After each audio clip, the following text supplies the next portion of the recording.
Hey, it's Blair Johnson with the Badass Records podcast, where we talk a little bit about you and some of your favorite albums. Catch new episodes Thursdays on YouTube or stream the audio from your favorite platform. Follow the podcast on Twitter and Instagram, and if you'd like to do an in-person episode, hit me up at badassrecordspodcast@gmail.com.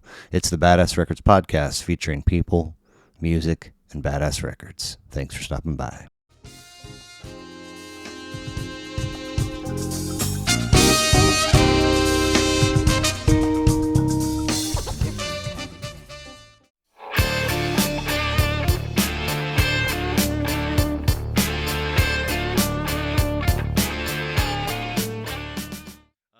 Okay, so let's see here. Like I said, episode 71, Badass Records Podcast, hanging with Shane Powers, Sirens in the Suburbs, correct? That's me. That's you. That's us. How's it going? I'm great. How are you? Good, good. Thank you. Can you pull that guy a little bit closer to the edge of the table? I can handle that. Perfect. Thank you. Can you hear me now? I am. I can. Just doing a quick glance, it feels like Sirens in the Suburbs is like 2-ish, 3-ish years old. Is that accurate? Or Yeah, I guess so. So John and I started playing together.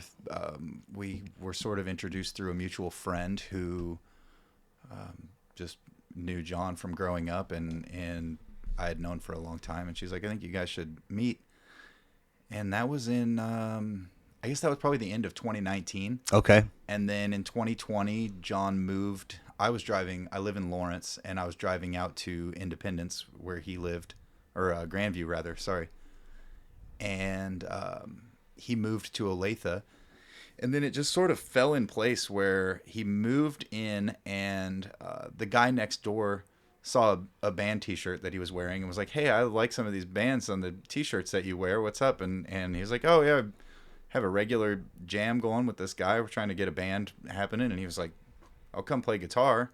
And it turns out he's really, really good. nice. Definitely the best musician of all of us. I tell him that. I also then immediately tell him he's the dumbest one of all of us. You gotta keep it balanced, right? Yeah, exactly. I can't have him getting too inflated. But so that's how Dave came to be in the band. And then the three of us sort of collectively started seeking out a drummer. And Charlie lives like 3 blocks up the street from where those two lived. Seriously? Yeah. And so I was driving out from Lawrence, and then everybody else would like walk over to the house on Sundays. And yeah, we all just kind of have bonded over a shared love of old punk rock music. Yeah. And a shared, well, except for Dave. Dave doesn't have a love of old punk rock music. He's the outlier. Okay. What's his jam? I guess I don't know how to describe it nicely. He likes rock and roll music. He likes all kinds of old metal stuff. Okay. And we actually did a Spotify thing where all of us made, I think it's a list of 50 influential songs. Oh, cool. And we shared that on our Facebook page and all of that Yeah. stuff. And so I guess I would refer you to that. You can check Okay. out 50 songs that... And it says whose or which yeah, song? Okay. Yeah, so each one of us, published it as ourselves, and then it was shared on the band Facebook and Spotify page. And so it kind of highlights where everybody's coming from in terms of our musical backgrounds and what we love to listen to, what's kind of influenced us to be the people that we are. And it was funny because what kind of motivated me to do that, beyond we were trying to like figure out how to get more Spotify listeners, and one of the regular suggestions is make playlists. Right. So I'm like, all right, let's make playlists, but also we're always trying to come up with a cover song that we can put together and make our own. And I was like, if we all make a list of 50 songs that influenced us, there's going to be overlap somewhere. Right. And in that overlap is going to lie the perfect cover song. The Venn diagram. Yeah, we can never agree. Anytime somebody's like, oh, let's do this, somebody else is like, no, that sucks, I hate it. So I'm like, well, if we all name 50 songs that we love, there's going to be a song that will just stand out. And it actually happened that there was one overlapping band, not song, one overlapping band, and it was AC/DC. And we haven't covered an AC/DC song yet. Okay. So have you guys hashed it out? Like, are there some that are like only Bon Scott and some that love the whole collective, or? No, we don't fight about that. Okay. I mean, Bon Scott was definitely the man. Right. But, Brian Johnson's been carrying AC/DC for like... But didn't he depart and somebody else, or is he back no, now? he was gone and then he came back. He had some kind of hearing problem. Like That's he was right. going deaf. That's right. He's into all sorts of crazy shit. Like besides being in AC/DC, Yeah. which is like the loudest job in the world. Yeah. He races like... That's right. Like drag races. He is the man too. I mean, He's awesome. So, I don't have the whole discography like just up here. Most of it. I mean, I've had my AC/DC pocket. I also have little pockets of where I fantasize about being a musician and playing live to people. And Ride On, I think would be. I don't know it. Oh my God, it's like a real chill, like that's the I don't know what the time signature is, but it's real bluesy. I want to say it came off of the Who Made Who soundtrack. Okay. I could be wrong, which was the Maximum Overdrive soundtrack. I think it's on that Awesome movie. one. But it is so fucking good. And, they, even though it sort of stays in its blues shell, I mean, they venture out and jam. I mean, it's a great tune, and it's mellow. So, I mean, it would be a bathroom break song for a punk show probably, but it's still really fucking cool. But are you born and raised in the area? I grew up in Lewisburg. Okay. So Cider Mill? Yes, Yeah, exactly. yeah. The Lewisburg Cider Mill. Okay. I lived there from 1986 until 2004. Okay. Which you'll notice is 18 years. Yeah. And when I reached adulthood, I was like, all right, I'm done with this. Let's go. And I lived around the metro area for a couple of years. Uh-huh. I lived out in Grandview, lived in Overland Park and Olathe. And I moved to Lawrence in 2006, and I've been there ever since. Because Lawrence was always like the beacon of cool in Kansas to me. Yep. When I was a teenager, we'd Yep. go out there for shows, and it was always where I wanted to be. And Yeah. so I had the opportunity to move in with some of my buddies, and I jumped on it. Cool. And, now I've been there for 17 years, Yeah. and it's got its flaws, and I have Sure. my criticisms, but I love Lawrence still, and I'll probably be there for the foreseeable future. Right. Yeah, I just was there Sunday, dropping my boy at KU basketball camp, and it's like, no matter which way you come in, there's always a moment where you're rolling. You're like, God, I love this town. Like just rolling in, it's got a feel to it. And that was maybe I'm a little bit longer in the tooth than you, but I was going up in the 90, 91, 92, anytime, and I had a fake ID, so that helped. Yeah, of course. But it was like, I'm not sure, probably a 49-51 split. I'm not sure which side is which, but going to shows and being in Lawrence, it's the beacon of cool. I mean, it was like all I wanted to do, and that would eventually parlay into festivals at,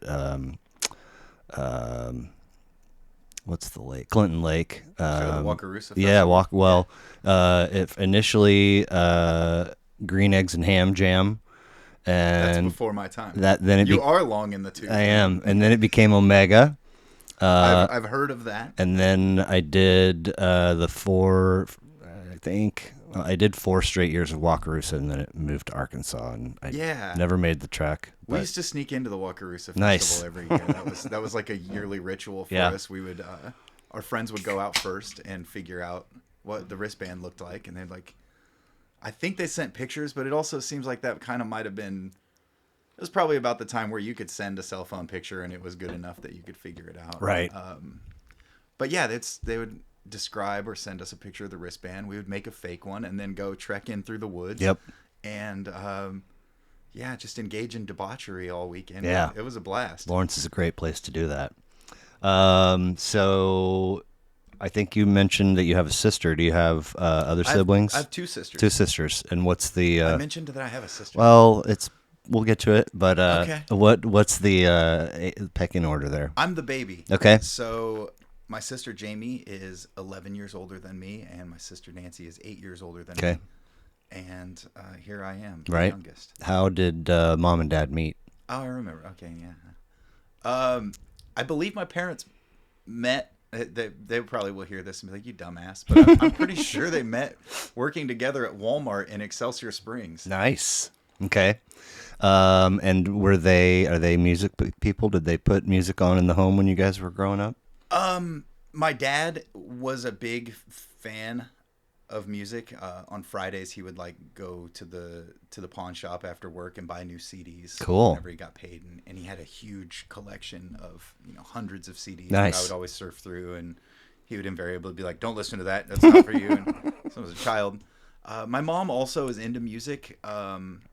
You'll find on my list of 50 influential songs, you'll find a lot of really weird shit that you're like, what? How did this happen?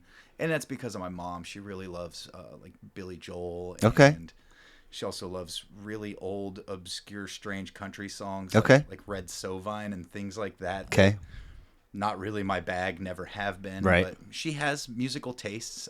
I don't really think of her as somebody who's into music. Like, I always have music on. No matter what I'm doing, I'm listening to music. And she's not necessarily that way, but she definitely likes music. And like I said, my dad was always listening to something. Sure. When I was young, he was into the rock and roll of his era. Mm-hmm. And now I've got his record collection. Do you really? Yeah. I don't know, man. He's like tucked it away in the basement and never, I don't think he's got a turntable anymore. And sure. I was like, you gonna give me those or?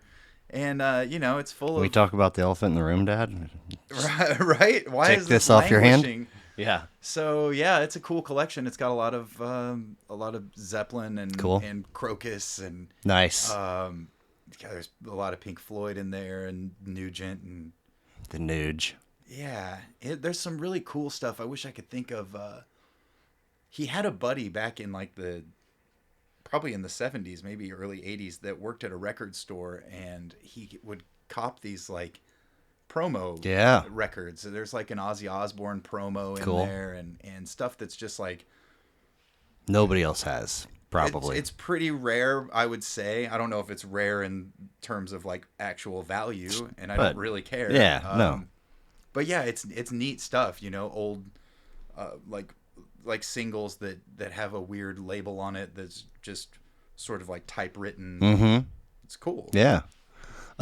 So is there an album that you recall that you first fell in love with, or one that you first bought that sort of started your own collection, or that I first bought and started? Are we talking about vinyl records? Anything. Yeah. The first music that I purchased with my own money was Aerosmith's Big Ones. Okay. So it's a compilation, greatest hits CD. I was, probably 7. Mm-hmm, I don't know, very young. But that was sort of still me being under my parents' influence. The only music that existed to me at that time was what my parents listened to. And that's now when I remembered telling you I had a sister. Yeah. One of them left Nirvana's Nevermind in my CD player when I was like 8. And that was my exposure to not... it definitely was commercial, but it was my exposure to rock and roll music that wasn't my parents' rock and roll music. And it was loud and kind of, to a young me, it was dangerous and sexy. And it was like, fuck yeah, this is cool. Absolutely. And that sort of was a turning point in my life of when I like became a rock and roller, I guess. Cool. I mentioned this before, but I know that there is much more to, and we'll get into that record, but I know there's much more to it than just the 3 hits. But to me, If you have like a big fat hardbound book that's got like all the music in time, like written, uh, you'd turn a page and like that intro to Come As You Are. It's like the beginning. It's like clearly a new chapter. Yeah. This is not Bob Seger and all it like this is, and that's, I mean, it's still sort of like got the umbilical cord. I mean, it's kind of a traditional, but also like, whoa, I've never heard anything like that before. And of course, by the time we're hearing "Come As You Are," we've already heard "Smells Like Teen Spirit," etc. But there's something about that opening riff, which is just a couple or three notes. Super simple. Yeah, that is just. A lot of it was. I mean, Kurt Cobain. There's all sorts of arguments between guitar players of whether he was a really great guitar player or a really shitty guitar player, and I think it doesn't really matter. No. In the end, he wrote awesome riffs. Yeah, he did. That were, I mean, the "Smells Like Teen Spirit" intro is 4 chords, and then Dave Grohl. Yeah. And it's fucking awesome. It's visceral. It's so real, and it doesn't matter if it's technically good. It's cool. Yeah, and then it goes. There's a change in tone, and when he hits those the power chords, I had not heard that. I'd heard plenty of hard rock, a fair amount of metal, a little bit of punk. I'd never heard a tone like that before, and I was like.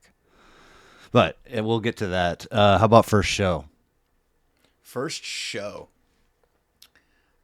Probably. I don't know. That's a toss-up. In the late 90s was when I started experiencing live music. The one that comes to mind is one of my friend's dads took he and I to see the Red Hot Chili Peppers and the Foo Fighters at what was then and will forever be Sandstone. And that was incredible, man. I mean, it was the Californication tour. Sure. So the Chili Peppers. It was 1999. They Yeah. were already Massive, a very well established, huge band, touring on what I think was probably their last really cool album. They just put one out though, right? Yeah, they've put out a number. I'm not a huge fan of the things that they've done since then. Okay. And a lot of people will be like, Californication wasn't cool. I liked it. Listen, it has been on 2, if not 3 people's lists. And the first time, I was like, what, really? And then I was like, God damn, this record slaps. It's full of hits. Yeah. But they're really, I don't know. I think I misremembered what Californication was for what came just before it, where they had so clear blood sugar sex magic. Sex Magic was incredible, awesome stuff. And then I believe right after that was the One Hot Minute with Dave Navarro. Okay, from Jane's okay, Addiction playing guitar. Because had Aeroplane on it, and yeah. Very fascinating story. Who their guitarist's name is escaping me. John Frusciante. Gone. And then back. And then gone, and then back, and then gone. And but for Californication, I think he was playing. Yeah, he was maybe somewhat fresh out of rehab, probably, and dealing with a lot of anxiety and just all the moving parts and pieces that go into writing a song, recording a song, producing it, putting it. He had to sort of baby steps his way into just to find comfort, which I mean. A lot of appreciation because he could have been like, nah, this is hard, I don't want to do this, but he was probably broke, but a really good record came out of it. Yeah, that's great. I'll always be a Chili Peppers fan, whether or not I continue to like the music that they put out. Right, it doesn't matter. They did awesome things. They did, and they're still, I mean, those dudes are like 65 years old now, and they still fucking rock. Yeah, they do. Flea is a madman. He's quite a Twitter presence. I don't tweet. No? No. That's funny. One of your artists has a song called Drunk Tweets. Oh yeah, which I giggled about. But. I've never delved into that song as deep as I would like to. I would like to believe that all those lines are, what's the Twitter limit? 100 and, well, it was 160 characters. Yeah. Like, fuck you if I'm wrong. I don't want to be right. Yeah. Fuck you. I'll be drinking in the streets all night. Yeah. Yeah. Well, I think he's, he was who he was 80s, 90s. And then, there was, so that's musically, but then there was also this, kind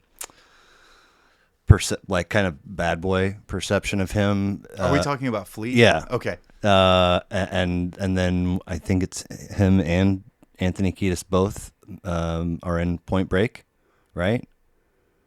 The surf movie. I'm aware of what you're talking about. I don't know. I couldn't tell you if they were both in it. I don't know. Okay, so Keanu goes out, or what's his name?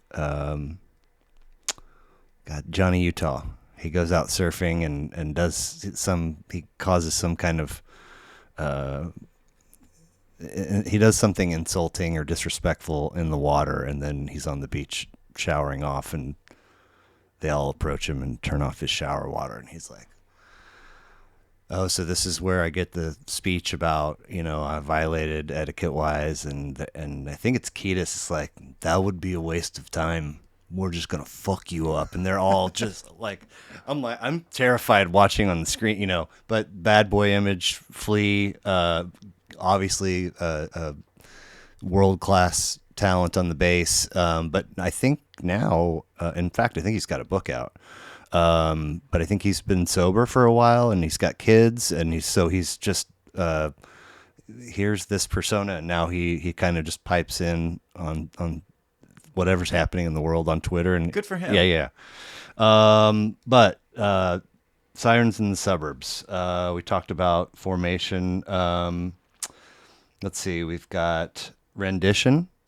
Am I reading my own writing right? 2021. Probably demolition. Demolition. Sorry. Yeah. 2021, 8 tracks, 24-ish minutes. And then that checks out. And then Hate Seed, a single from January of this year. That's yeah. Stuff that's visible on your Bandcamp, correct? Yeah, and there's more recently anyways, released Killer Confessions. Okay. Which is also there on our Bandcamp and Spotify. So Demolition, as the name sort of implies, was put together to be a demo. Okay. You got to be somewhat creative. You can't just call it demo. So we sort of wanted to just piece together these songs that we'd been working on and put them together in a capacity that we could start trying to get gigs. No one will let you play in their bar if you just call them and go, we're a band, I promise. We're awesome, man. Why haven't you booked us yet? We totally kick ass. So Demolition was all recorded in John's basement. Dave is everything that you hear from us is recorded in John's basement. I want to see this basement. It's gone now. John just moved. Oh, bummer. Now we're recording in Charlie's basement. Okay. So and how do the two compare? Fine. About the same. They're basements. Sure. Suburban basements. But I mean, 3 blocks apart. Is anything in place sound wise to soundproof, or is it just as what you would expect basement wise? We do a lot of things to, it's so when we started doing the recording process for this, none of us had any experience as engineers or recording. I think we all probably had been in a studio, but none of us had ever made any like worthwhile recordings. I'd been in like DIY hardcore bands that would record to a 4-track cassette player and do that kind of thing. It was always shit. So we knew that we wanted to have a polished sound that didn't sound like it was recorded in the basement. But we started looking into studios and interviewing different places, and we were finding, rightfully, that people charge a lot of money to use their studio. And so what we decided to do was to take the money that we had, and instead of giving it all to a studio to record drum tracks for us, for instance, that we would buy microphones and sort of fly by the seat of our pants and figure it out. So Dave has a MacBook, and he got Pro Tools on it if he didn't already have Pro Tools. Right.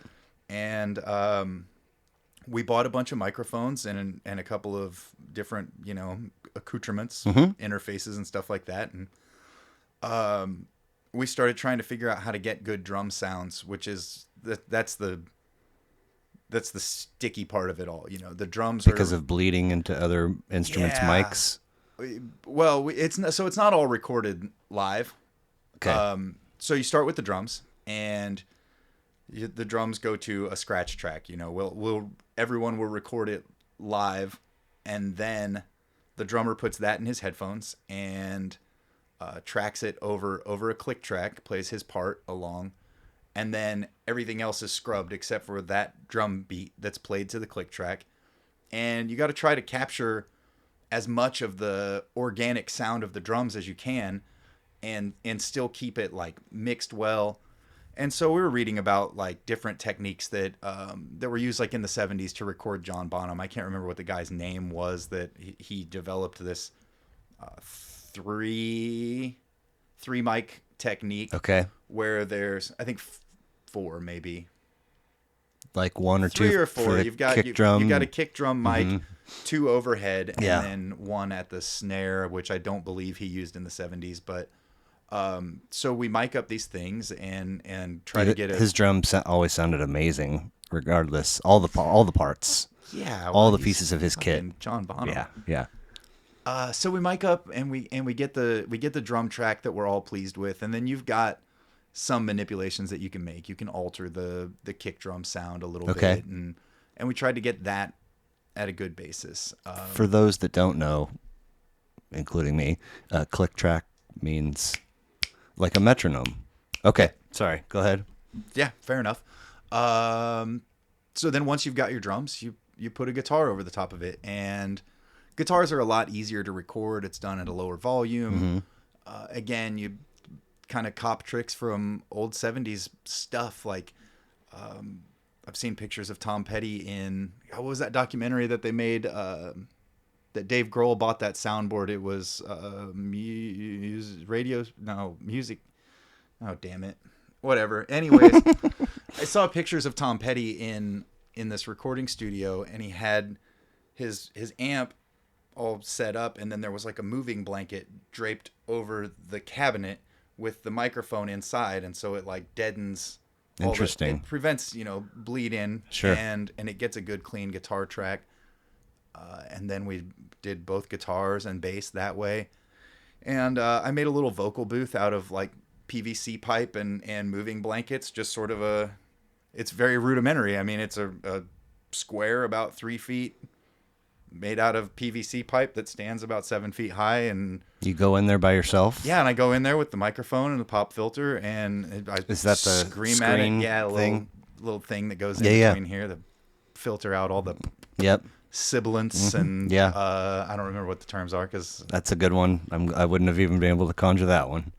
That's cool. Wow. So who? You said we. Started reading up on. Is it really a collective effort, or was one person kind of spearheading this? It's very much a collective effort. Dave is most invested in it. He's the official engineer. Okay. He sets all the microphones. He handles the computer while we're recording. So it's not just. You're not just the face and the voice because you have the microphone. He's like, I already got this other thing, man. You gotta, right? Right. Well, that's kind of how a collective works, right? Everybody's got to carry their weight, and Dave definitely carries his weight in that aspect. Cool. He's the recording engineer. Definitely, will listen to our input if somebody comes and they're like, hey, I saw this thing on the internet, or I saw a video of somebody doing this from back when. Let's give it a go. He'll try it out or incorporate it into what he's doing, and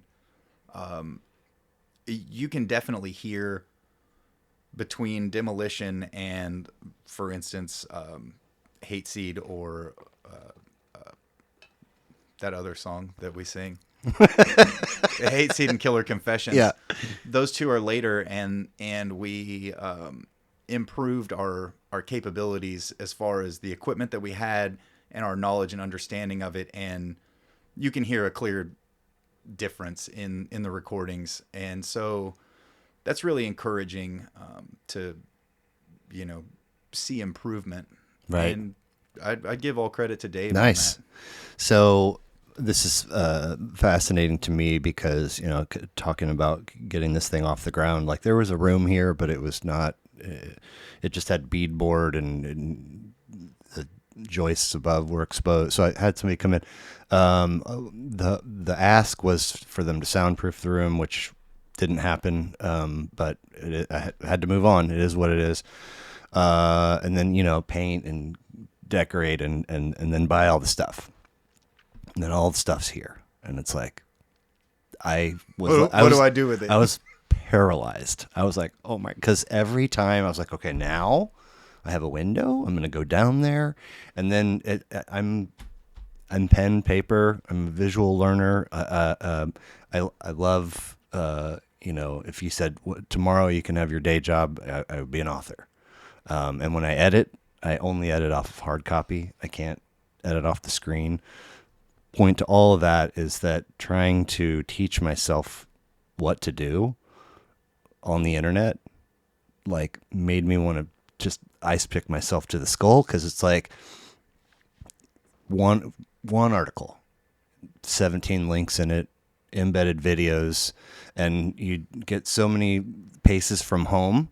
They're like, I don't even know. How did I get here? here? Where do I go? And man. And then the next article totally contradicts everything that was in the first one. Well, and everybody's got an angle, man. This information isn't out here just for benevolence's sake. Like, we're getting a little kickback for people that follow this link or whatever the case may be. It's like, I just need the dummiest, you know, anyway. That stuff's fascinating to me, and kudos, from my perspective, kudos to him for having either the patience. I'll accept those on his behalf. Okay. Nice. So he just moved, but so now you're in somebody's new basement. Are you regularly getting together to? Yeah, we've been, I guess, a little bit lax. So like I said, John just sold his house in Olathe and moved up north, closer to the airport. And I just started a new job in March. And with that, we kind of just chilled out a little bit. Okay. We still make our effort. We just don't get to be in the same room as, like, we used to practice every Sunday, and every Sunday at noon we all got together. And now a lot of it's more digital. Okay. We all have at least rudimentary home recording capabilities where we can put together a demo song idea or whatever and send it out to everybody and go, hey, what do you guys think about this? Do you have any Everybody meaning the four of you. Yeah. Okay. Yeah. So we'll just share ideas around like that. And whenever we can get together, we do. Sure. So I think we're getting to a point now where we're going to start being more regular. We played last Thursday. And where? I'm sorry. We practiced. Okay. In Charlie's basement. Gotcha. And we're going to do it again this Thursday. Nice. So that's, 2 in a row is pretty good. We're all busy grown people with kids. And yeah. So I don't know. It seems like we're now we're all settling into the things. John got all of his stuff moved, and I've figured out how to be a regular 9 to 5 adult, which I haven't been for a few years. And so we're playing together more. Cool. What about gigs? Right now, I don't know if we have anything I'm supposed to talk about, but I'm going That's to fair. talk about stuff. Okay. What's the worst that can happen, right? I mean, October 13th. It's a Friday the 13th. Okay. We're going to be playing at the Aztec Theater in Shawnee. Okay. It's a cool old Yeah. theater.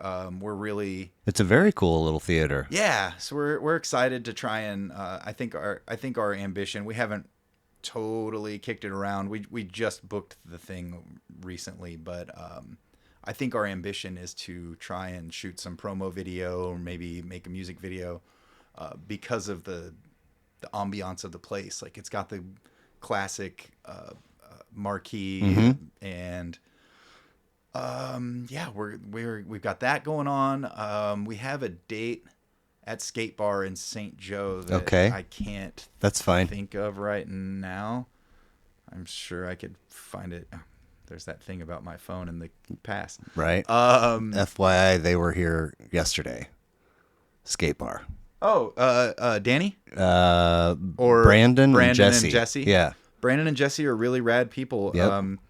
I absolutely love what they're doing up there. It's so cool that, you know,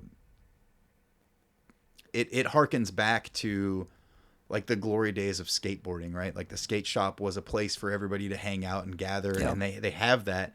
And anytime we've played up there, the crowd's been great. Like the space is fun.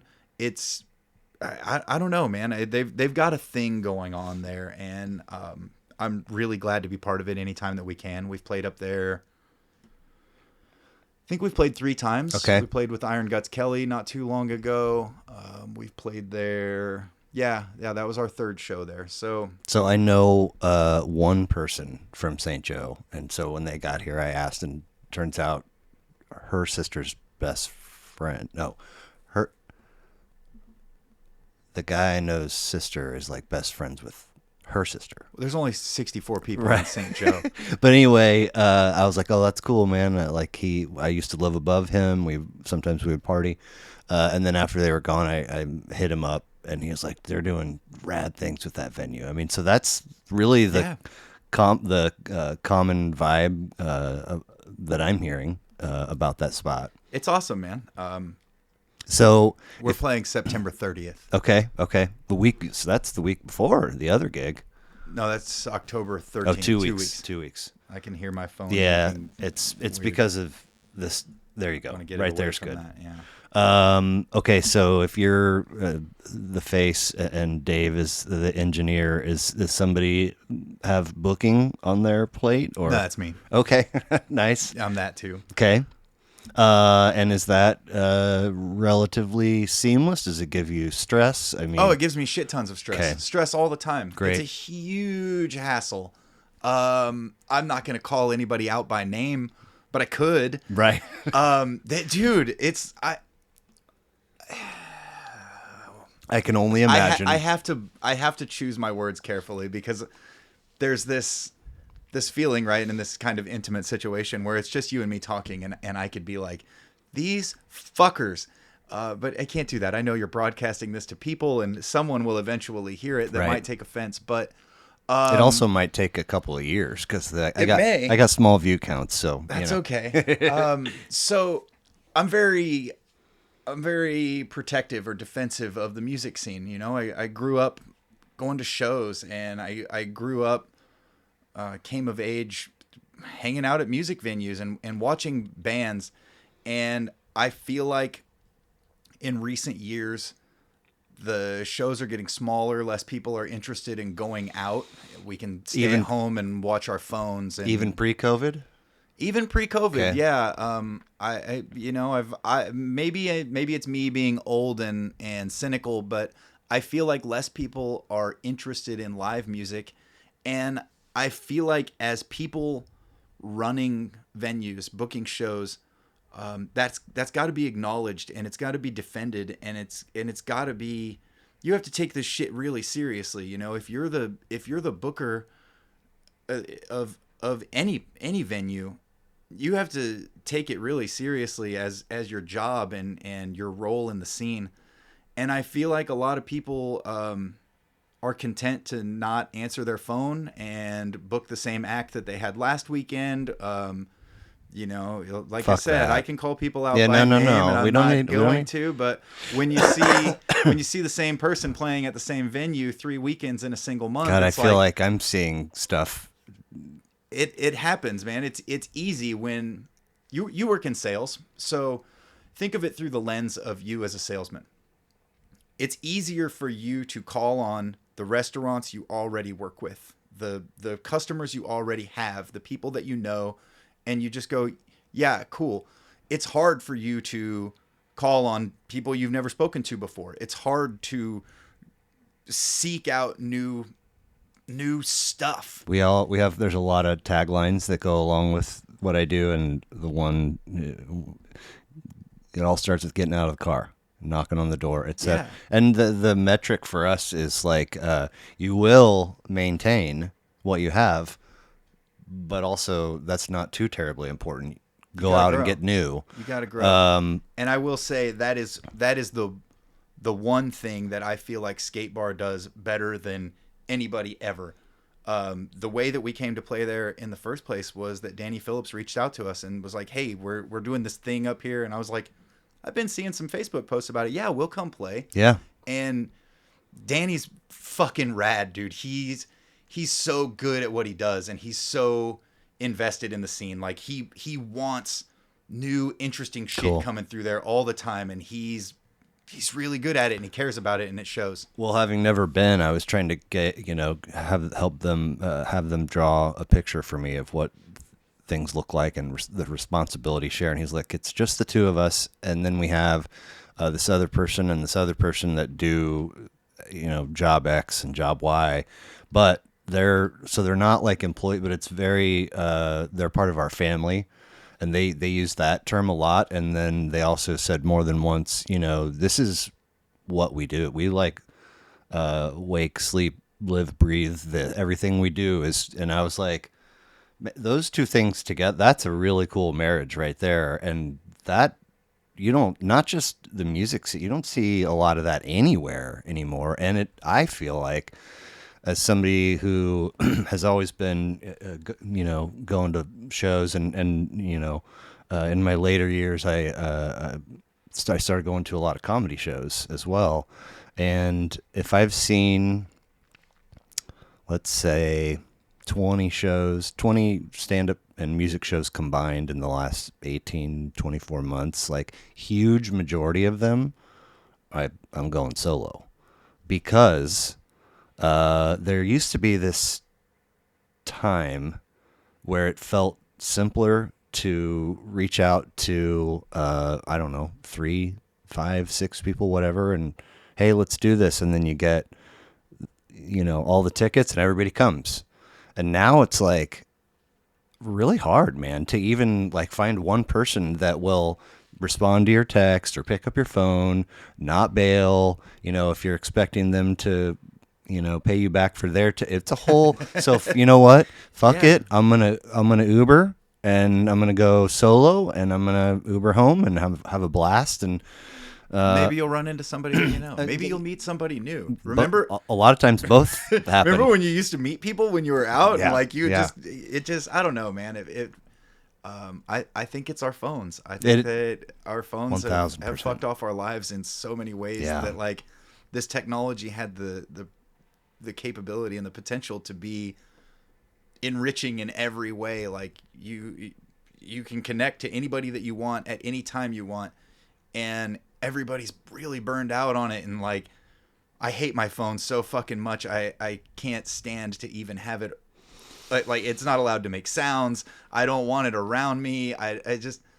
And I think that everybody kind of feels that way, and it sucks. Well, I realize that I'm the last person you should speak to about betterment in that area, because I've recently discovered that there was a time, because for a good while I had cell phone and like primarily I'm just texting and calling, and maybe I've got cool ringtones or ringback tones or whatever, but all of my internet stuff is done on a different device. Yeah. And then by the time I have the device that has it all, it's, oh wow, man, everything. And now it's like I literally find myself picking up my phone and I'm mindlessly going to open something, and then it's just like, what the fuck are you doing? What are you doing? You don't need to put it. Just put it back. Yeah. Put it back, going place it to the bathroom, to wherever. It's like, it's become the wallet. Phone, keys, wallet, knife, sunglasses. I got to have it when I leave the house. Yeah. That's my 5. Well, that's frustrating that has somewhat been your experience and that those are your feelings regarding the music scene. But kudos to you for persevering anyway, I don't And have a choice. None of us right, do. right. I don't do this because people are going to come watch, or because like it's who we are, and it's what we all do. Not just we being Sirens in the Suburbs, Sure. but everybody that's involved in the music scene. None of us are. We're not anybody, but for a minute you get to be a rock star, and Yeah. you just have this thing that you've got to do, and that's what it is. Yeah. And I wish that more people would be engaged in what's happening, and be more appreciative of the arts in general.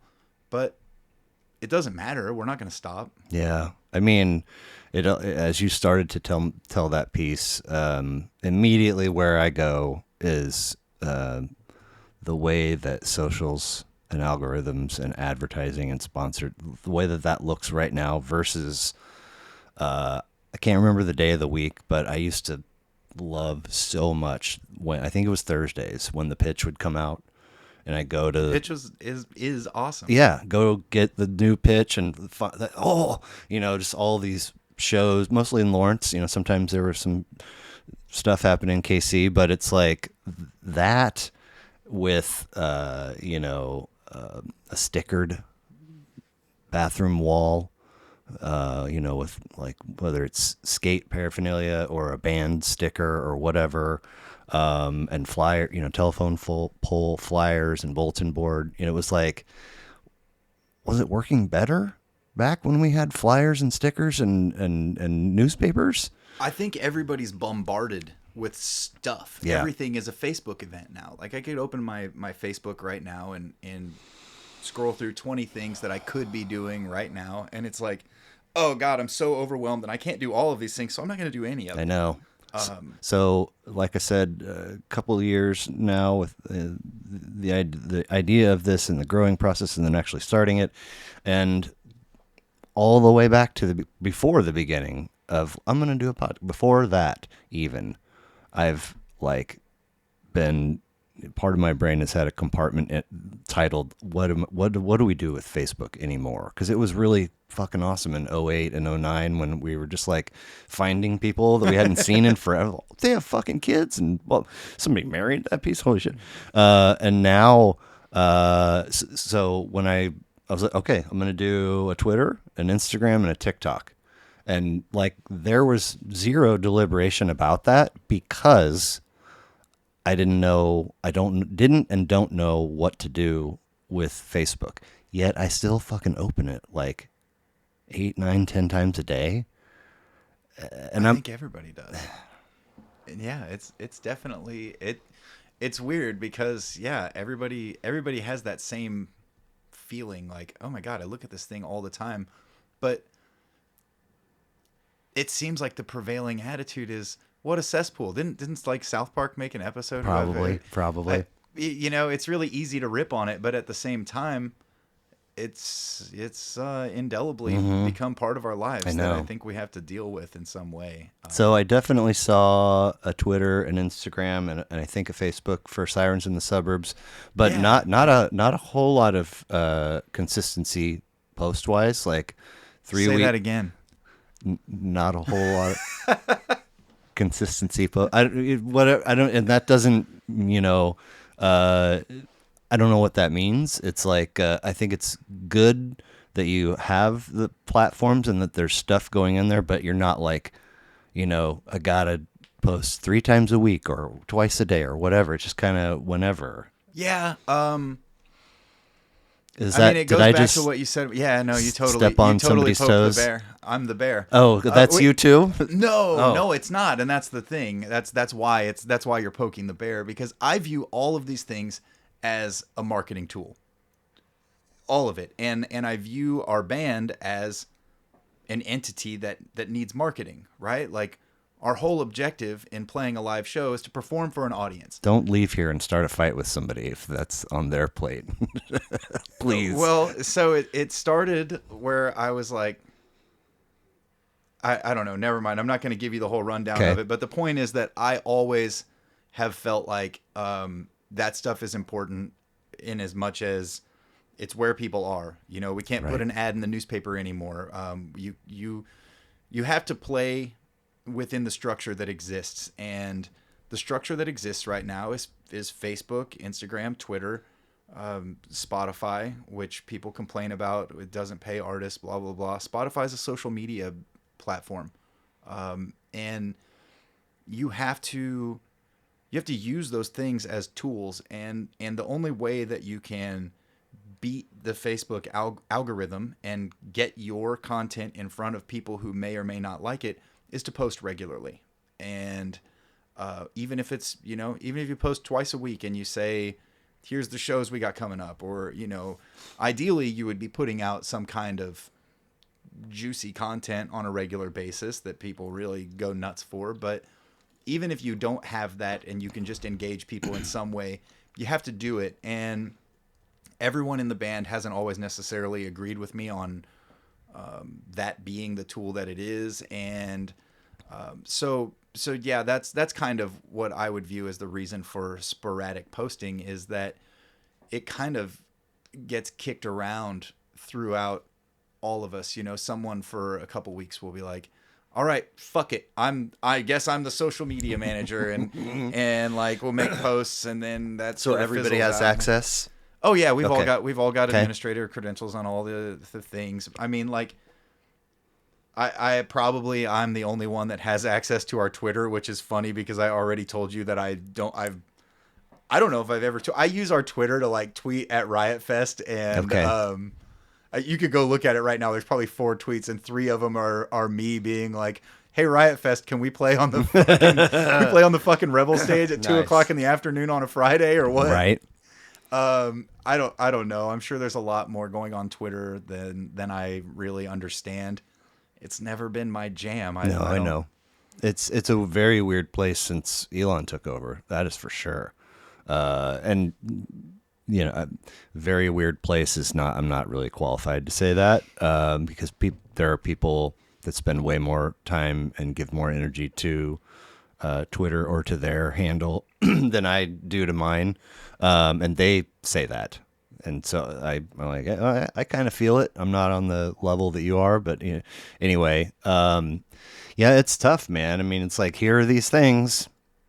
Do you want to use them, or do you want nobody to know about you? Right. And then it's like, okay. And then there are parts of it that you don't like, or there's nothing less punk rock than Facebook.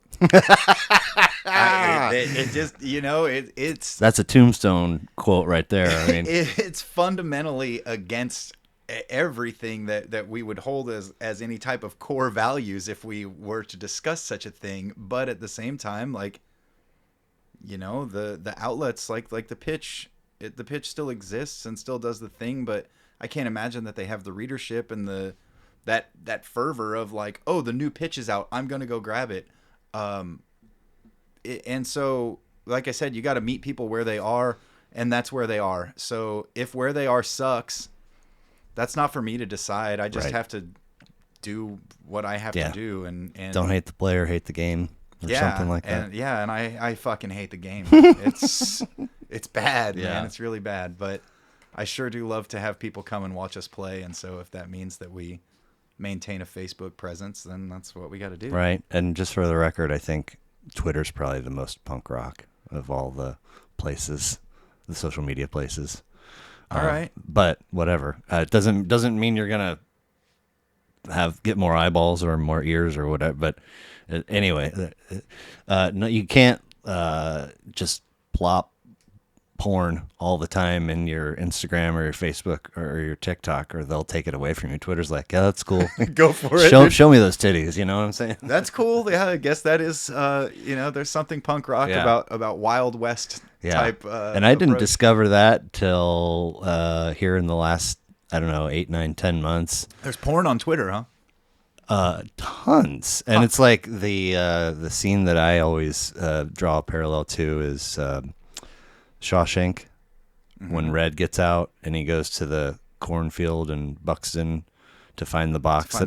And he opens it and he's leaning against that wall and he sees this envelope full of money and he looks around. Like the first time that I don't even know what it was, but go here. And oh, okay. And I went there and it was just little clip of porn. And I was like, oh, shit, can you do that? Like, and yes, you can. Seems like a really weird venue for porn. Like, Yeah. If I were to seek out something like that, I wouldn't be doing so through the same medium where like I got to scroll past, politics and what sports. my high school drama teacher has to say, and then what Donald Trump is tweeting out today, and then here we go. There's there the we porn go. I was There we after. go. I found it. I think the poll. First of all, you can do it, but I think the poll is just like a lot of people's Instagram and TikToks right now. What they want is for you to ultimately wind up on their OnlyFans or their site, where you then log in and Maybe that's what we need to do. Maybe we need to start a band OnlyFans. I mean, yeah. So, origin story for the name, Sirens in the Suburbs. Don't know. Okay. Seriously? Yeah, I don't know. Who came up with it? We went through. I don't know. Oh, I think Charlie did. okay. We went through a few different possibilities. It was kicked around stuff. I couldn't tell you any of the previous. What does it mean to you? Doesn't mean much of anything No? to me, I guess. I mean, it's got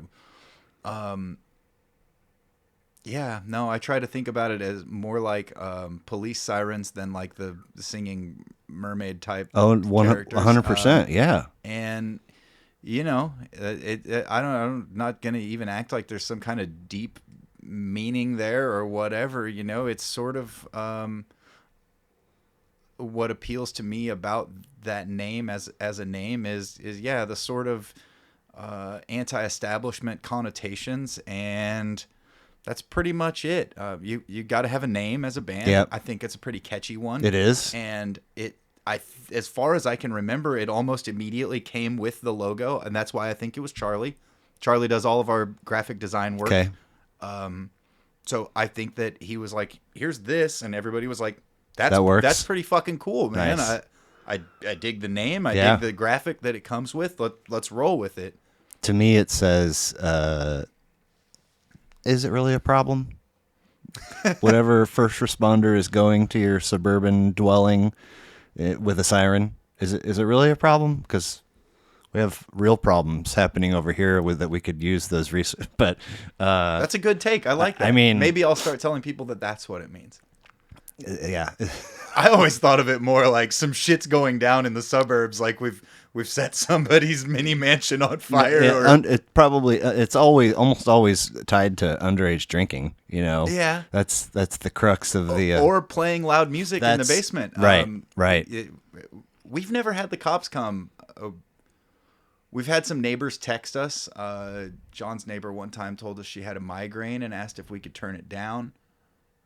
We didn't do it. So not sorry, John's neighbor. Hope nobody had plans on hooking up with her. Yeah. And actually our first experience playing out at all outside of the basement was actually in John's driveway in 2020. So it's, we're deep into COVID in October. 7 months into COVID and everybody's stir crazy. And Halloween was like,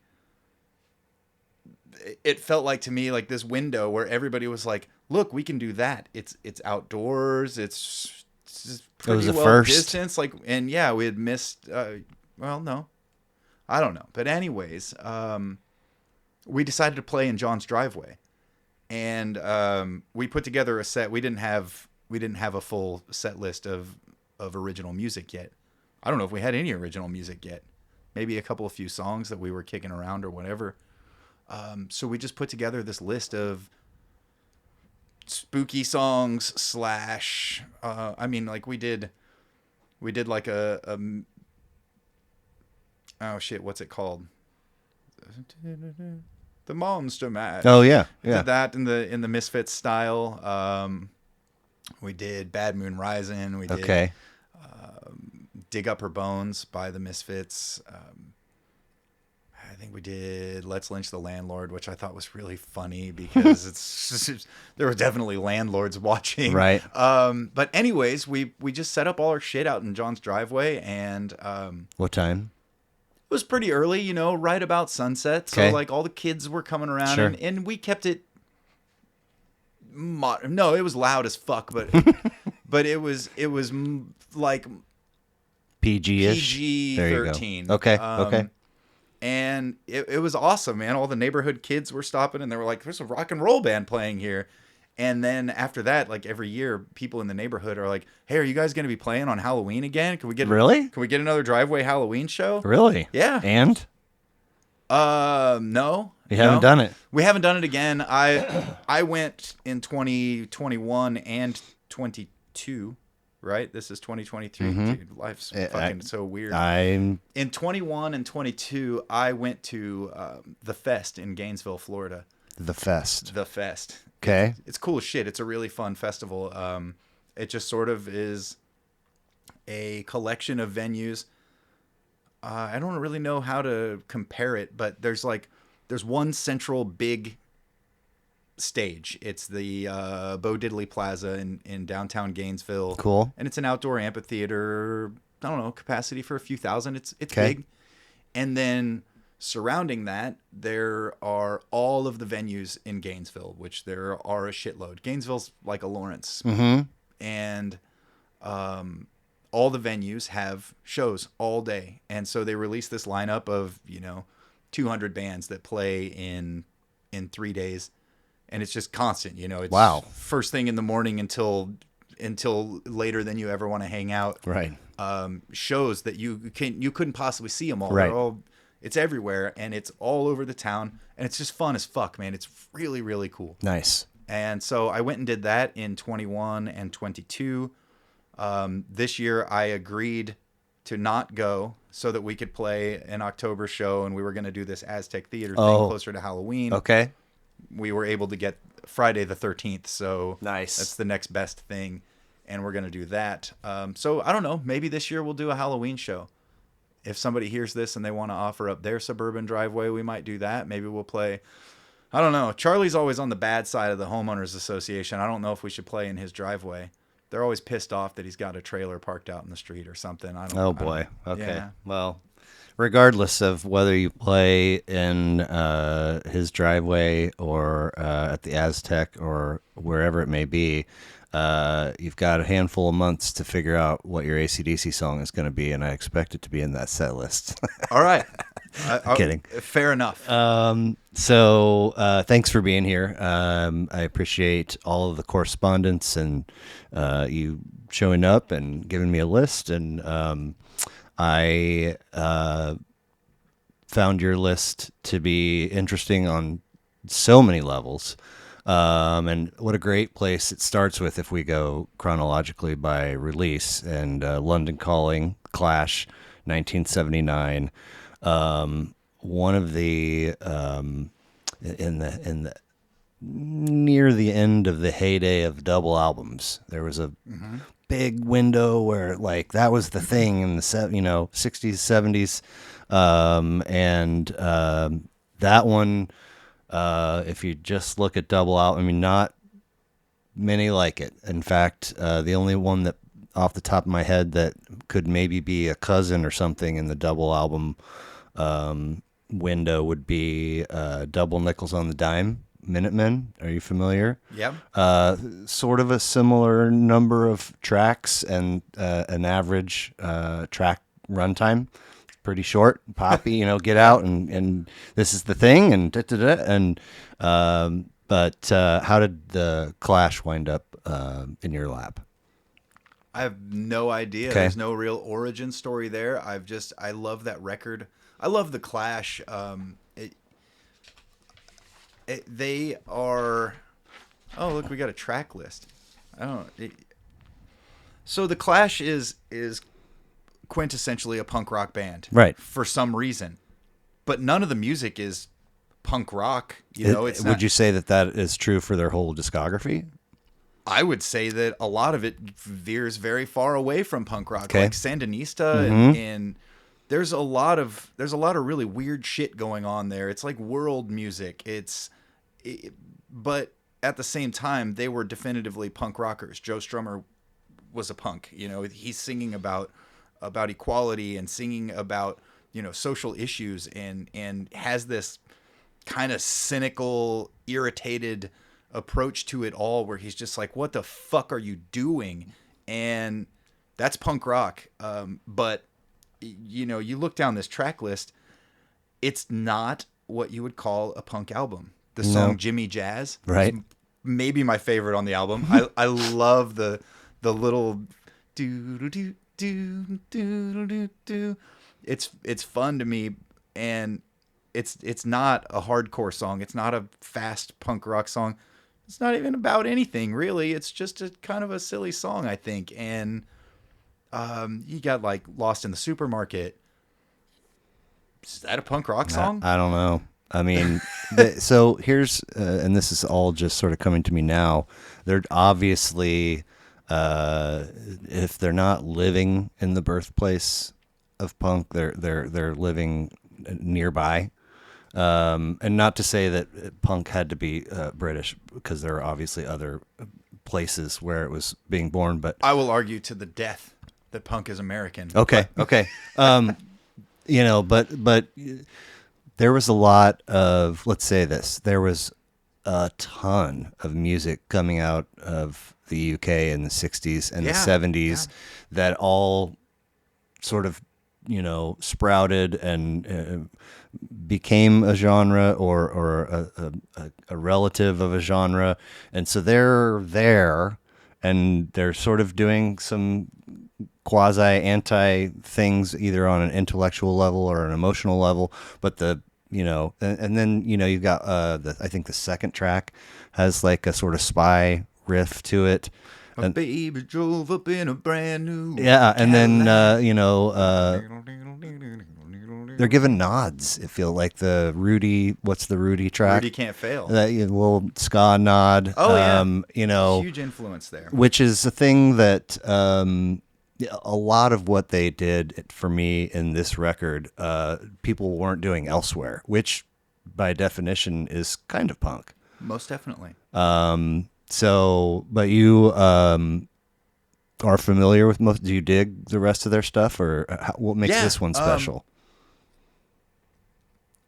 I don't know. I don't know what makes it special. I love every song on the album. There's not any that I would skip. Right. But yeah, I like a lot of other Clash. Give 'Em Enough Rope is one of my favorite albums, right up there with London Calling.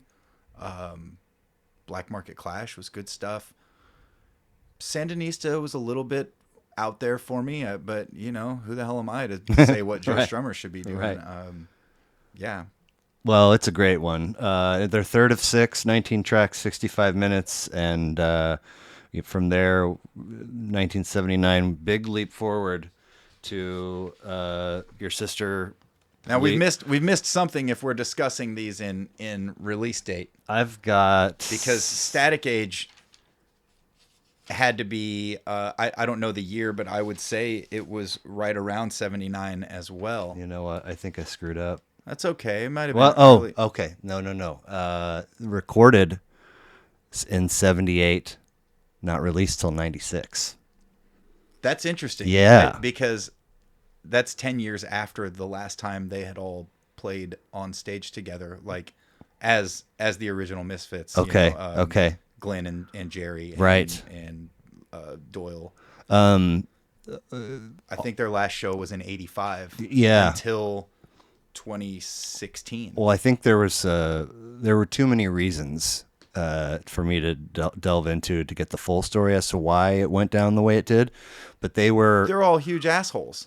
Well, and they don't fucking like each other, right? But it's funny that you say that, and funny that ended up being the way that it went down, because Caress. Last Caress. Uh-huh. Like, if this record came out in 96, I know that I heard that song dozens of times in high school, and I graduated in 93. So when I I'm listening to the record and Caress comes on, I'm like, I fucking know this song. And then I'm like, wait a minute. It was originally released on I'm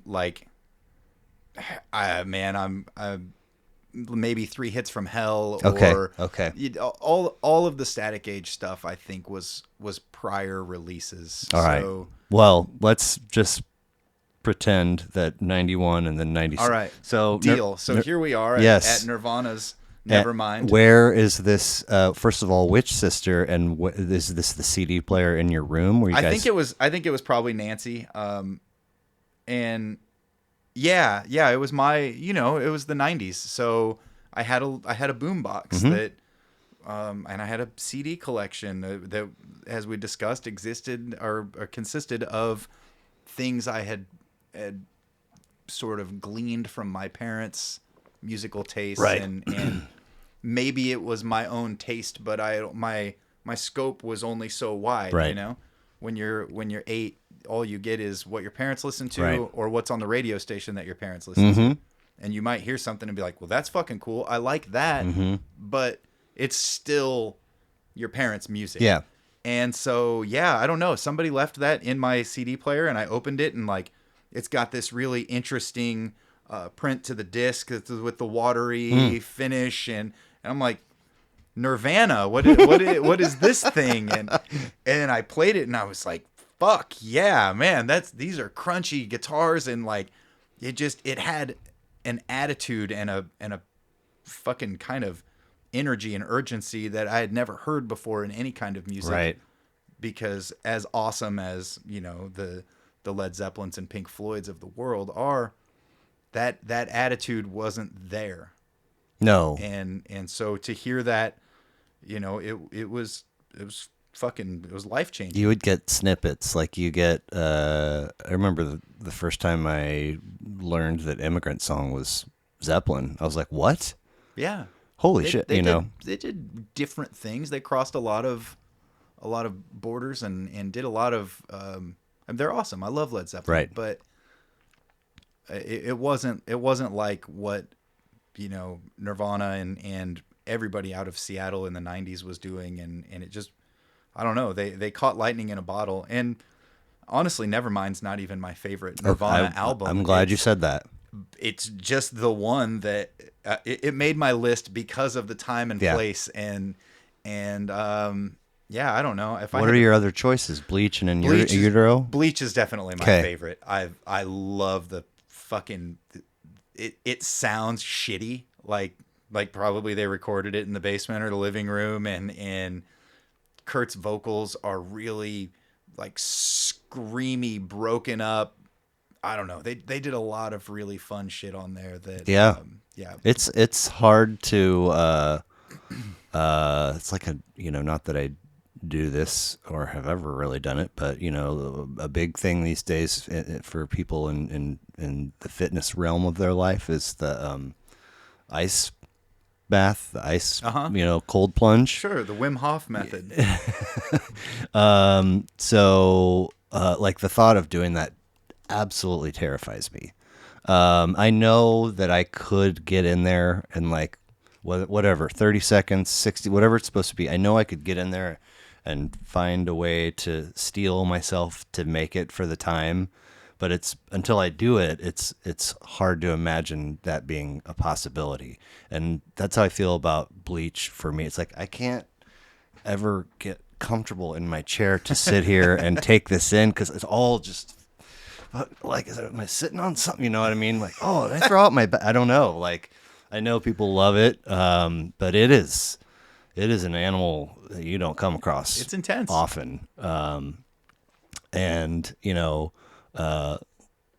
wild what Nevermind was and meant when it came out, and then looking back, if you're sort of just given the 3 studio records, it's like, is this? I mean, I can see why it was the most accessible to the broadest number of folks, but is it their best work? It's an interesting question to pose, I think. But it's cool. It's good, and it's like I said, it's largely the time and place for me, as much as anything.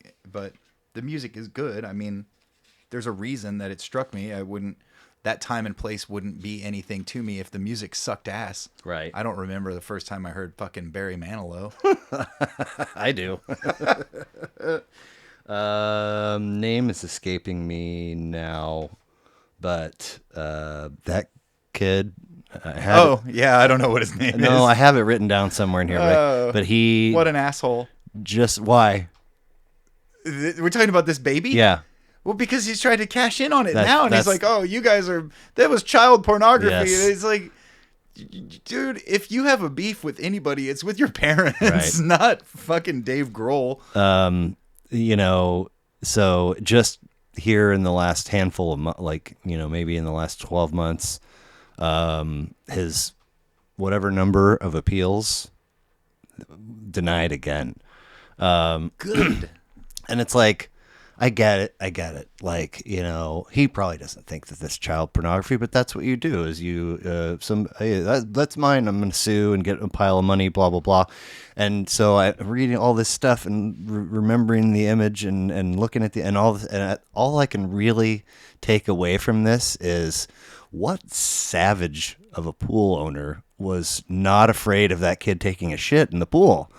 Or like drowning, Right. Or like, yeah, I don't know, man. It's hard to say. Like, clearly there was enough water that there was somebody under the water, Right. and so it's not like a kiddie pool in the backyard. No. I don't know. I feel like that guy has probably gotten laid and accepted millions of beers purchased for him on the merit of, I'm the fucking Nevermind, Yeah. baby. That was me in the pool. Like, aren't I awesome? And now he's like, I'm scarred and damaged from it. Fuck off, yeah, man. yeah. You're scarred and damaged because Dave Grohl's worth $200 million or whatever. Right. Okay, so 91 to 96 Static Age, the Misfits, third of 7 for them, 45 minutes. All right. 17 tracks, recorded in 78, out in 96. What an animal of an opening track. I have never sat down and listened to the Misfits prior to this. Oh. Yeah. So I was like, wow. And you know, I don't think, I mean, obviously as you move through the record, you get different vibes and different tones and different topics and so forth, but I don't think they really ever fall off from like the way that track. They never did ever from, you know, that's the Misfits. Okay. And that's what I love about the Misfits. Like, it's fucking fast and loud and aggressive, and it's offensive, and it's insightful in a lot of ways that you can easily overlook. Another kind of time and place thing for me in this album, I used to have this 1989 Mercedes 300E. I was probably, I don't know, 20-ish, and the car didn't have a radio in it. Somebody had fucking ripped it out. And there was just a hole in the dash. And again, I Can't imagine owning a car with no tunes. I had a little boombox There we go. that rode around in the passenger seat, like a $20 fucking Walmart thing. And I had this CD, and I remember playing, just spinning the hell out of it, because this was slightly post everybody has a CD book. You know, I had gotten rid of my CDs, but then I'm like, fuck, what do I do? I can't hook my iPod to this non-stereo. There's nothing there. Right. So, yeah, this was one of them that I spun the shit out of. And there's a lot of awesome stuff on here. I mean, there's Danzig's whole evil Elvis voice on full display, like, one last caress. Yeah, he's got is that staccato? Is that bravado? What is that? I'm not a real musician. Nonsense. But you know, so if I put all my cards on the table, punk and most metal, not my bag. That's okay. But this, I can get into this because I appreciate what they're doing. I appreciate the vibe. I appreciate the musicianship, and the voice is not off-putting. I like his voice a lot. Danzig's got a great voice. Yeah. And like I said, he's a lot more insightful as a lyricist than you might originally or right off the cuff give him credit for. Songs like, God, what have you got? I'm looking for something specifically on this album. I mean, Bullet, obviously, is just a really fucking raunchy song about Kennedy getting assassinated, and that's got its own political statement. But oh, good God, how does it? So the first line of the song is, "I got something to say. I raped your mother Yeah. today. I got something to say. I killed a baby today." And it's this like, it's fucking shocking. You hear somebody say that and you're like, holy shit. But when you think of it in the context of like late 70s, he's singing about the Vietnam War. And suddenly Whoa. it's like, wow, you're saying something. You're being incredibly vulgar and really offensive. And I like that part of it too. But also you're saying something. You got a message. Like, this is fucked up. And it's just brutalism for sake of brutalism, and what the fuck. And so, you could say, how could you write such a graphic and disgusting song?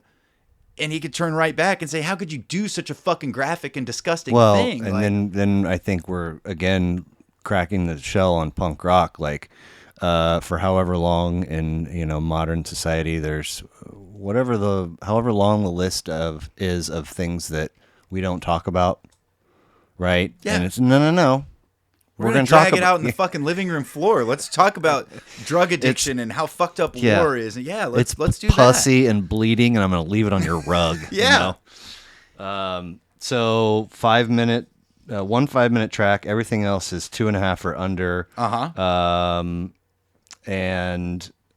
So solo, other Misfit stuff and solo Danzig stuff. Are you into all of it, or? I could take or leave solo Danzig. And, Okay. And I can never remember how you pronounce that word. It's not Sam Hain. It's I don't know. The witches in the audience will correct me. I could take or leave it. I mean, Mother was irrefutably awesome. Right. Again, because he's got that voice. Mm-hmm. Mother. It's cool. Tell it's your good. children not to walk my way. That's right. And tell your children not to hear my words, what they mean, what they say, Mother. Yeah. It's rad. It's fucking, it's dirty, like. But as far as Danzig as an individual goes, no, I'm not a huge fan of his solo music, but yeah, I love everything by the Misfits. Cool. All of it. I was off a peg in that before I sat down, I was like, "Ooh, I'm listening to a Misfits record," and in my mind, I'm thinking, "That's Henry Rollins' outfit," and then that's Black Flag. I know.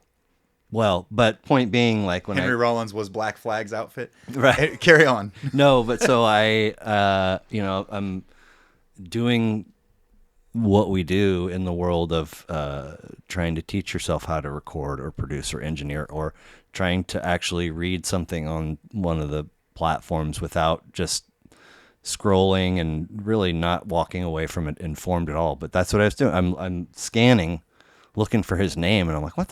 And I was like, oh, okay, it's Glenn Danzig, not Henry. Mm-hmm. That's still cool. I'm still excited to check it out, because for the longest time, Henry Rollins, I feel like, was pedestaled by a lot of folks. Henry Rollins is a god still. Okay. That guy's one of the coolest fucking people to ever walk the face of the earth. Now, in very recent years, haven't there been a couple people that want to say whatever, like he did fill in the blank wrong, or he said, has there been something where I can't think of anything that Henry Rollins has ever, like, he's a really conscientious kind of person, right? From everything I've ever seen. Mm-hmm.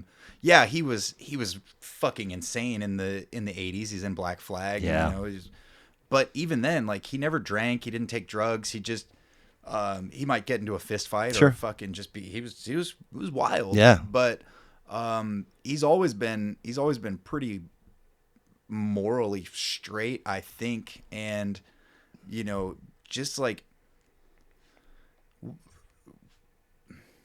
I'm not going to say like watching him go through his career, because I haven't. He's obviously, we have the same birthday, he and I, February 13th. He's like 30 years older than me or something, right, though. And so now to look back at it all in a retrospect, he did awesome shit in Black Flag. And then when he was done with that, he went right on and did the Rollins Band. And it was cool. It's not really my bag. It's a lot more like kind of metal-y than I necessarily would care for. It didn't have that fast Black Flag thing, Right. which I think was probably intentional. And then after that, by his own account, one day he was like, I don't have anything more to say. I'm not singing Right. songs anymore.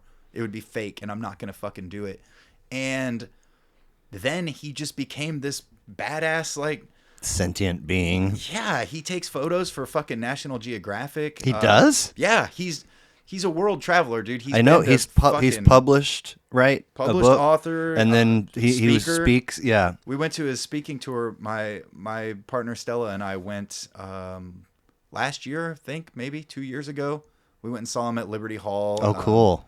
Caught a signed copy of his book, Nice. Black Coffee Blues. Okay. And he's just really, really fucking cool. I admire him as a human, and I admire his worldview. I admire his like his drive. Yeah. He's always doing something. He's been in fucking more movies than I could name. That's one of the things that is very appealing to me about him is that the little bit that I do know is always super cool. Stuff he's done and stuff he says or stuff he's written or believes or whatever. But the real cool piece to me is that I've always felt like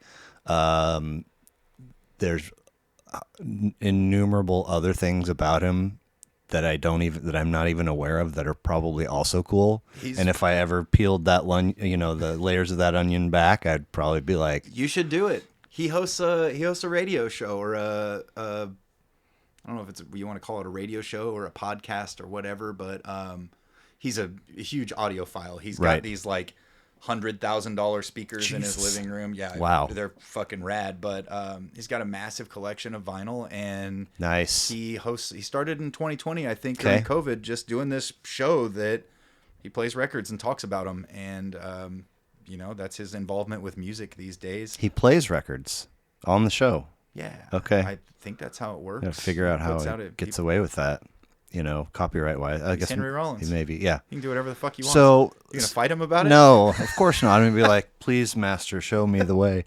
So I might be off on this, but I also, it's totally fine if Rollins band wasn't your bag, but I feel like in that transition from Black Flag to Rollins band, like he either intentionally or otherwise kind of opened the door to collaboration in a way that we weren't necessarily seeing in music prior.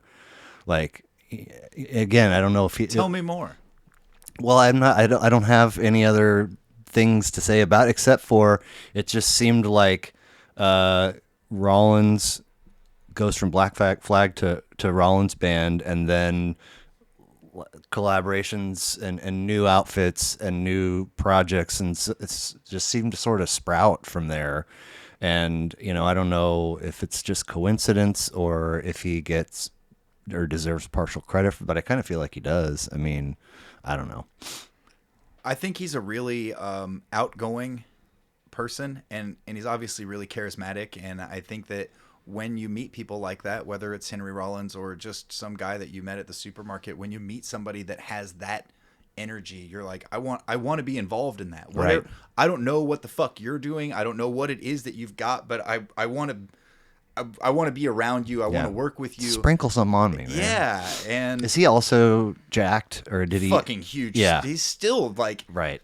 in his 60s. He's a very fit dude. But yeah, When you see somebody, it's crazy. When you see somebody that's like successful at two things, because one is hard, two, and then obviously And on plus. and beyond. But you're like, fucking, yeah. There was an episode of Beavis and Butthead in the 90s where they were making fun of him. I think it was the song "I'm a Liar," maybe.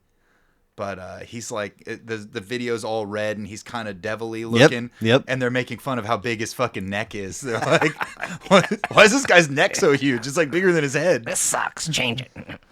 Man, good stuff. And then we move to 2002, Against Me.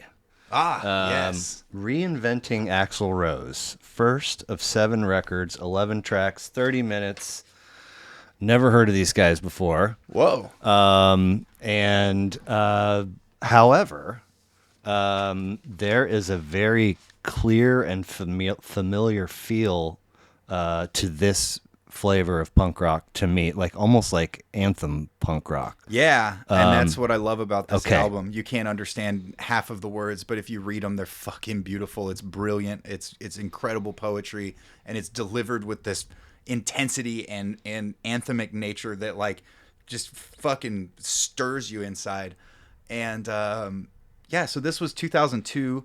In 2003, I think, I saw Against Me and None More Black and Rise Against.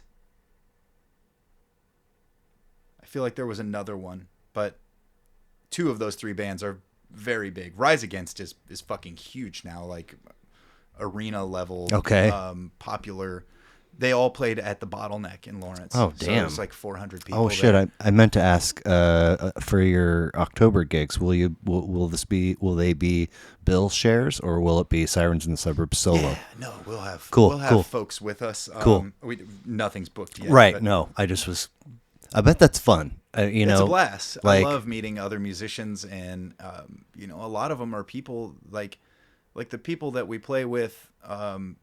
Are a lot of the times bands that I like. Like playing with Iron Guts Kelly was fucking awesome. I've loved those guys they've been around for 20 years and I've loved them for 10 of those years. Like I told them, I have a little makeshift art studio up in my attic and there's a CD player up there and there's one CD and it's Iron Guts Kelly. Nice. And I just play it while I make prints. Like I print all our t-shirts cool. up there and Very I print cool. hoodies and I just do a lot of band merch stuff, but I also make some personal projects Sure. and whatever. Well, the music nerd in me, I've always loved.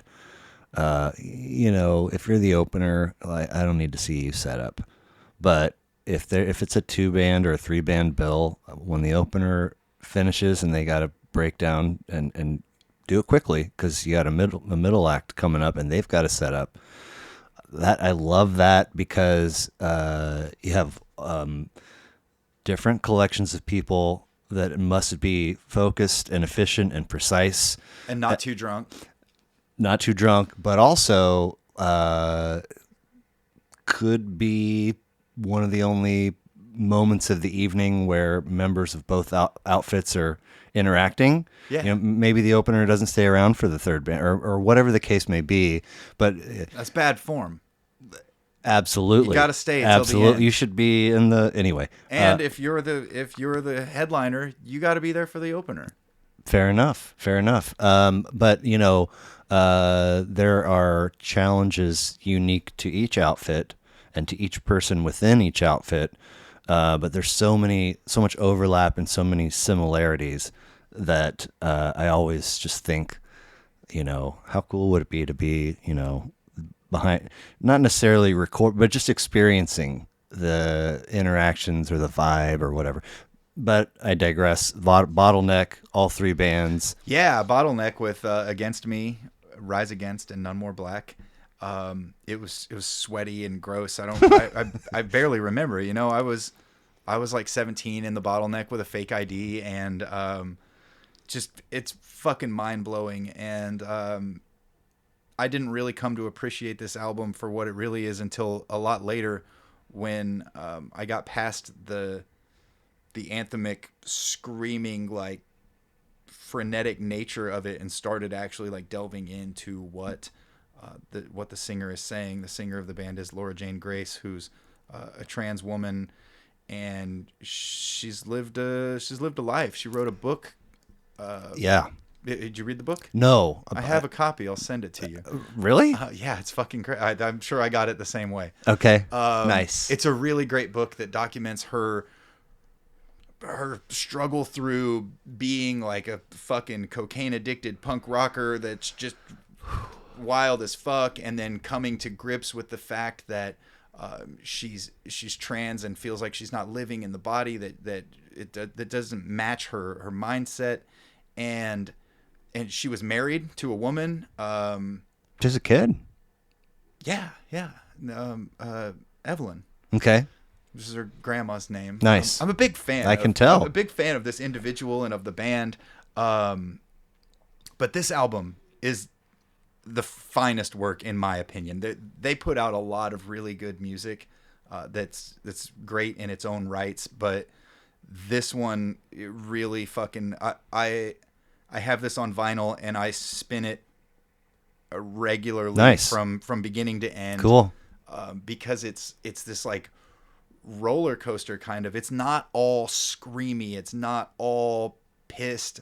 I mean, you go through all of these like pints of Guinness make you strong. It's a great track about her grandfather and Evelyn, her grandmother, and you know, it's really sweet. Like, sort of, her grandfather, based on the lyrics of the song that I can gather, her grandfather was an alcoholic and drank himself to death. But, you know, it's got these sweet lines like, if we're never together, if I'm never back again, I swear to God that I'll love you forever. Evelyn, I'm not coming home tonight. It's fucking beautiful. The politics of starving. It's the ATF, it's the CIA, NBC, CBS, fuck you. Really great lines. We laugh at danger and break all the rules. That's how punk rock is that? Yes. What else you got?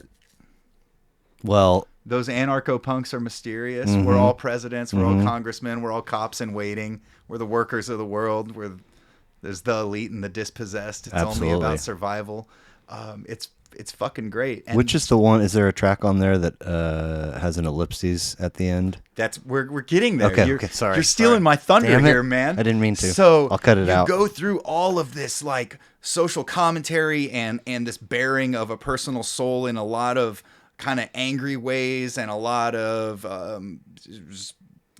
observations of a life lived by a fucking.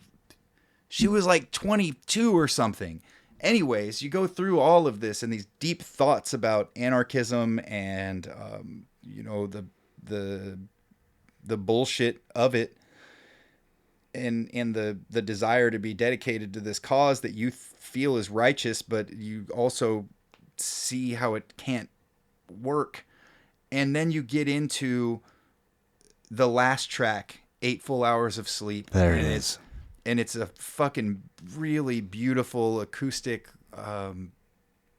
sort of, it's about a dream, you know, it's, when you sleep, no one is hungry. I'm sorry. When you sleep, you can't feel the hunger. When you sleep, no one is lonely in a dream. And again, it touches on a lot of the same themes from the rest of the album, without classes, without nations. Tomorrow, tell me, where would you wake up? Where would you wake up? Beyond society, beyond lease, careers, and laws, something more than borders on a map. It's really, really poignant and beautiful. And then it caps this fucking roller coaster of badass emotion in the ellipses and the infinite loop, and it just spins out. And still, like, I've listened to this 1,000 fucking times, and every time that song ends, I just kind of sit and listen to the, and it's, I don't know, man. It's a really, really beautiful body of work. Nice. Well, you know, I got to be careful here because I don't want to upset anybody. I'm obviously aware that trans people and issues associated with being trans, like, that has happened across the, you know, the human being timeline going back to, I don't know when, but she went through some of the things that she went through, you know, let's just say 2014-ish, they put out a record that has transgender in the title. Transgender Dysphoria Blues. Okay, So it's good. It's good music. But that's 2014. She's already gone through her stuff. Yeah. Not that it ends. Right. But way past 2014, 2018, 2019, I don't know exactly when, but all of a sudden it sort of became a hot button topic. Yeah. And it's like you start in a lot of venues, rights, you know, and people that are anti and filled with hate and so on and so forth. So, like, I mean, I don't know if she's been a spokesperson or had, just phenomenal to see that you know, she went through what she went through, and I think found a place that she's happier in and more comfortable in, and She seems quite happy. and did so not in the lens of, you know, I mean, even before, to me, before Caitlyn Jenner, it seems like she even predates that. I would imagine definitely not the level of celebrity, you know. Of course, which makes it realer. Bruce Jenner was fucking Bruce Jenner. Right. He was on the cover of The Wheaties. He was on the fucking Wheaties Yeah, box, and yeah. like, so yeah, that was a very high profile individual. But Laura Jane Grace is a high profile individual in her own circles, you Sure. know, in the world of people who listen to this kind of music, and you know, she's not an unknown. Right. And yeah, it was really, I'm sure, I don't know, man. I just think that right now in the world, sometimes it feels like you got to look for authenticity, and Yeah. whatever her journey and the things that she's been through, it feels like it's right there, and you're like, this is real. This is a thing that I dealt with and deal with, and so on and so, and not so much,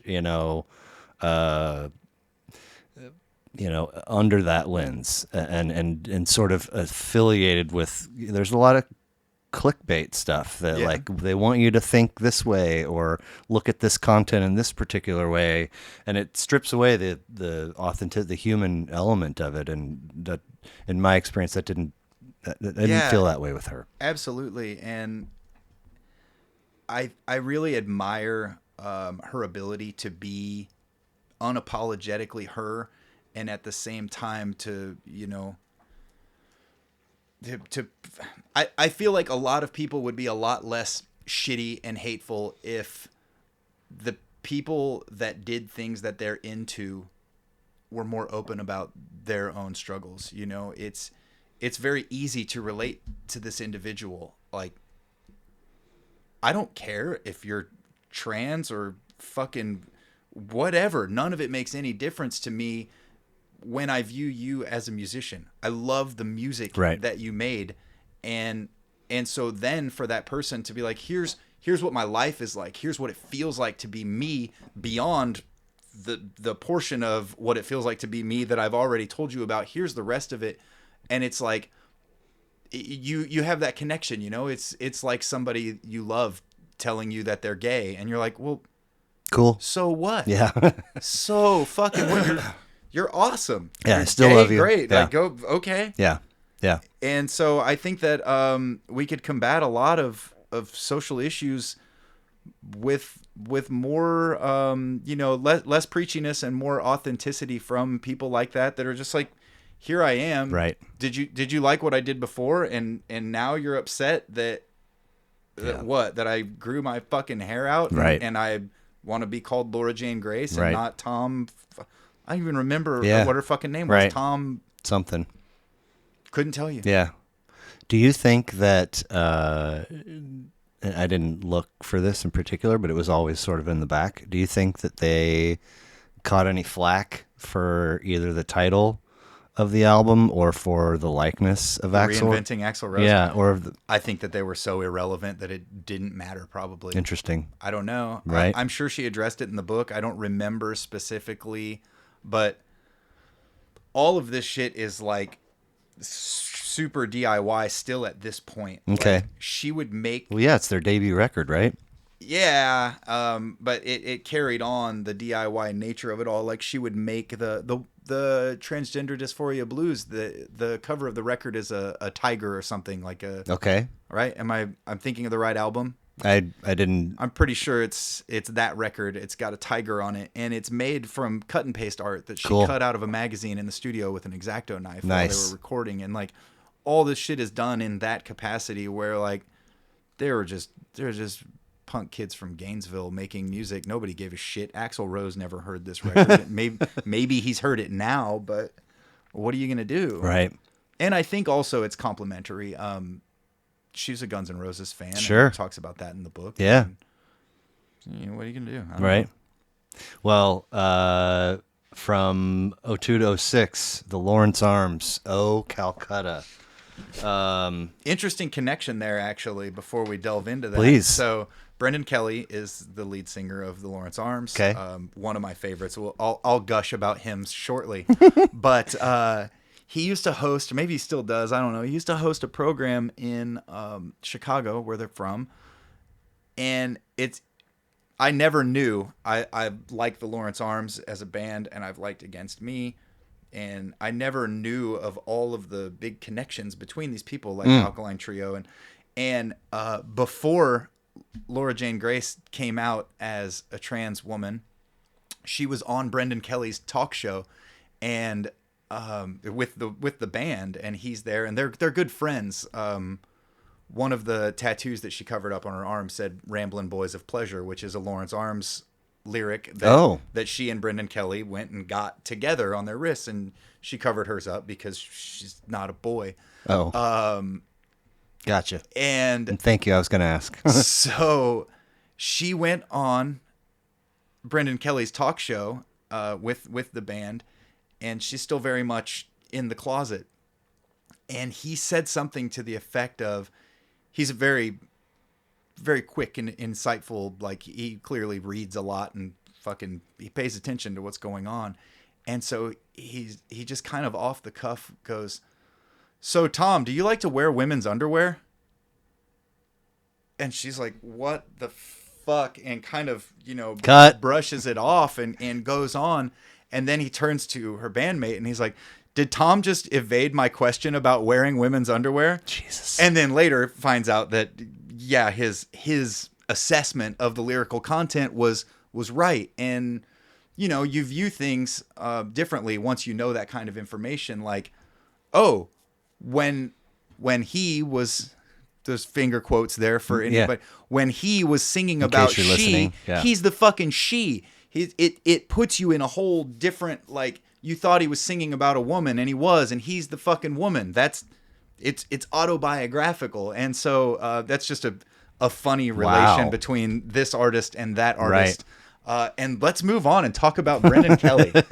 Okay, so 5 of 7 for them. 12 tracks, 33 minutes. Longest track runtime is track 6. Are You There, Margaret? It's Me, God. Fucking brilliant. Great. Right? At 3 minutes and 35. So still, we're in that get in, get out, get on with your life kind of approach to tracks. Yeah. But also, again, like a real kind of exposure of vulnerability and the human experience, especially in that track. Believe me when I say I'm not afraid of destruction, sorrow, fear, and regret. I've heard the devil call me by my name. That's deep, man. Yeah. But it's all over this fucking kind of syncopated, very drum-driven track, and I've always loved the way that Chris and Brendan play off of one another. Okay, right? Cool. So Brendan, I'm specifically talking about "Are You There, God?" or "Are You There, Margaret? It's Me, God." Told me where to go, and I always followed. And then Chris comes back with, "He told me where to go, and I always followed. They told me what to do, I swallowed every drop down. They told me bedtime stories of how I'd rise above, and told me they were true." And I love the way that those two interact with one another. Nice. I think they're a fucking brilliant vocal duo, even though, if I had to be honest about it, I think Brendan is far and away the better, at least the one that I connect to more. Okay. Chris is definitely a better musician, better guitar player. Brendan Kelly has written like 400 songs in the key of B, and somehow they don't all sound the same, and it's really awesome. But I think that his power comes from his abilities as a lyricist, and his, I don't know, he's a really interesting character to me. Did we already cover your discovery of them as an outfit? My discovery of them as an outfit was in 2016. Okay. So I went to Riot Fest to see the original Misfits. Okay. Because I'd never even heard of Riot Fest before. Right. And it was announced that the Misfits were playing, and it's them, you know? And I was like, holy shit, they've literally never been on stage together in my life. And I'm fucking 30 something. And so I'm like, I'm going to this festival. I'm going to Chicago. I bought a ticket. I fucking bought it on layaway, like made payments on the ticket. And I booked a couch in a musician's hostel for like $10 a night. I didn't know that was a thing. Yeah, this place isn't there anymore, but it's a thing. You can find it. It was called Earphoria Musicians Hostel, and I think there's still one in like Austin or something. But they had one in Logan Square in Chicago, and it was just these kids that had this place. And in the basement, there was like 8 couches. And for like 10 or 15 bucks a night, you could crash on the couch. And they would have touring bands come through. They had shows in the basement. A really cool place of its own right. I spent no fucking time there. I just passed out on the couch every early morning until later in the morning Right. when I went back to the show. So I see that your rate is $10 a night for your couch. What's the rate for mornings? right. Do you have an hourly rate? Yeah. So while I'm there, I met an individual who is now my dearest friend. Hi, Derek. I love you. I hope you're doing well. And he was like, come to this show with me. It's the Falcon. You're going to love it. It's perfect strangers, and you guys just jived right out of the gate? We had spoken like, so we can easily get down a rabbit hole here. I'm going to be careful, but there's a group called the Solo Riot Fest and Friends. Shout out Solo Riot Festers. What's up, guys? And I joined this group because it's a group of people going to the festival alone. And cool. At that time, there were 100 or so people in the group. It's now over 1,000 people. It's huge. It's a lot of really, really wonderful people that all go and party at Riot Fest together. So I joined this group because I was going alone and I'd never been. Cool. I'd been to Chicago, but I hadn't been to Riot Fest. Yeah. And I didn't really, I wanted to meet some people. And Derek was an admin of the group. And he's like fucking 6'6" or something. Dang. He's really tall. And it was before the first day of the show, before gates even opened. I'm like standing. I think I bought some weed from a guy that was like left it in a porta potty, and then I went in and left the money in the porta potty. And I come out of the porta potty with this bag of weed, and I see this really tall guy walk by, and I go, "You're Derek from the Solo Riot Fest group." Nuh-uh. And he's like, yeah, I am. And we were just like immediately bonded. That's like, awesome. I don't know, you meet people sometimes that you're like, you're my people. Yeah. I fucking see you and I love it. He told you to come to a fucking show with him and turned out to be one of your favorite artists. So we're hanging out, we're just kind of like, we compare schedules and we're like, oh, we're going to a lot of the same shows. And I'm like, I don't know anybody. Can I fucking tag along with you? And he's super nice. And so he wasn't going to be like, no, fuck off, weirdo. Right. And, Go back to your couch. Right. So I'm walking around with Derek and he's like, I'm going to see the Falcon. You need to go see this band. You're going to like it. And I'm like, okay, cool, whatever. I guess that's what we're doing. And we go see the Falcon. And the first thing that I notice about the Falcon is, holy shit, that's Dan Andriano from the Alkaline Trio playing the bass.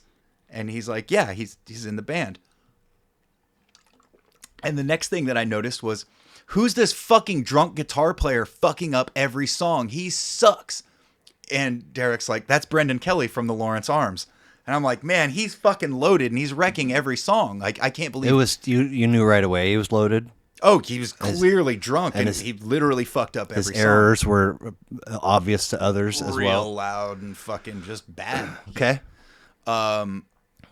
And so I was like, why the fuck is Dan What time Andriano? did they take the stage? Oh, God, it was the middle of the afternoon. God damn it, We were man. all loaded. I was Right. fucked up too. Right. But I wasn't performing that Right. day. So I'm like, what the fuck is Dan Andriano doing in a band with this fucking clown? And so I don't know how it ever happened, but I think like Spotify served me a Lawrence Arms song later that was off of Metropole. Okay. And I was like on a drive. I used to work for a motorcycle magazine that I traveled all over the country. Cool. And yeah, it was fun. But I was driving to Milwaukee and this song came through and I was like, damn, this is really fucking good. It was YMCA down the street from the clinic on Metropole, and I'm like, It's one of the early lead-off track or dude. an early I track. think it's number 5. 5, okay. I'm like, this is fucking great. And so then I start listening to the Lawrence Arms, and I'm like, wow, that fucking drunk idiot is actually really Oh, incredible. you remembered. Oh, I knew Okay. exactly who he was. Okay. As soon as I saw the name, the Lawrence Arms, I'm like, that's that fucking drunk asshole from the Did you Falcon. immediately like listen for mistakes on this? He's fucking drunk again, and now he's in the studio. God damn it! Now that I know and love Brendan Kelly as an artist, I understand it all. Like, Sure. it makes sense. Yeah. That's Who doesn't have moments like that? I mean, come on. that's kind of his thing. He's expected to be that way. You can't do that forever, though, man. No, well, he's like 50 now, and he's doing a more like acoustic solo shit. Okay. It's also very cool and fun in its own right.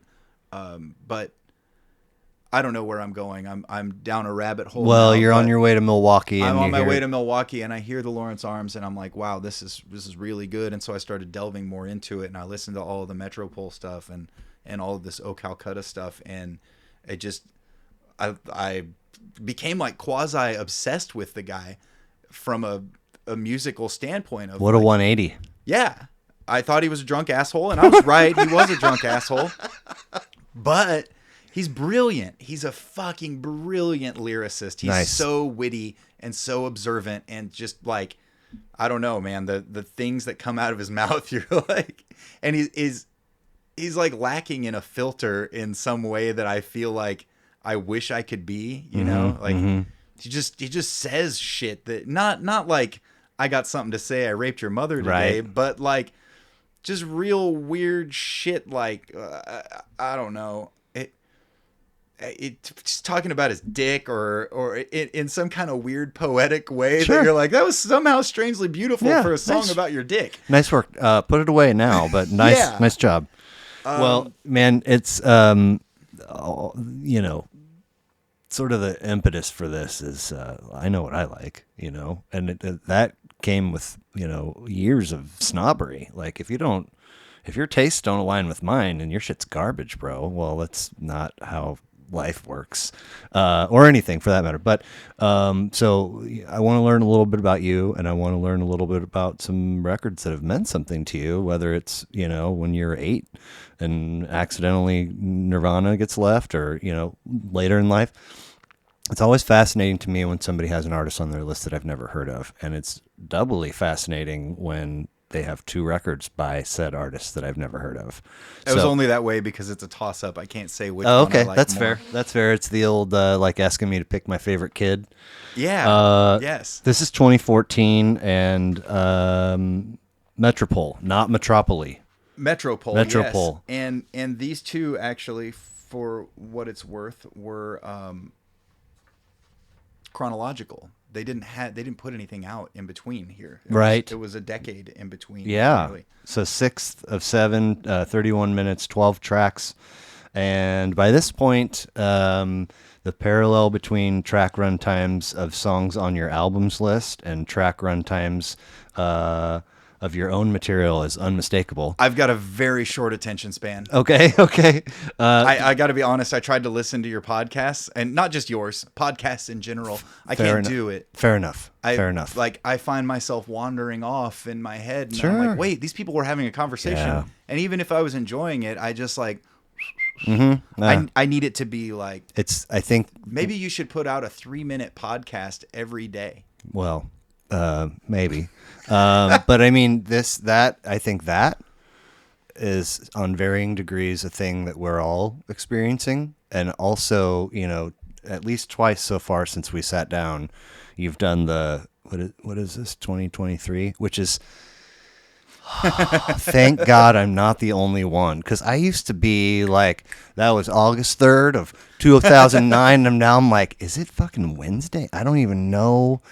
Did I wipe earlier after I took you know, it's just so that's hilarious. If you would, we'll get into this record just a little bit, but because of that parallel, I was wondering if you wouldn't mind sharing a little bit about the songwriting process for you.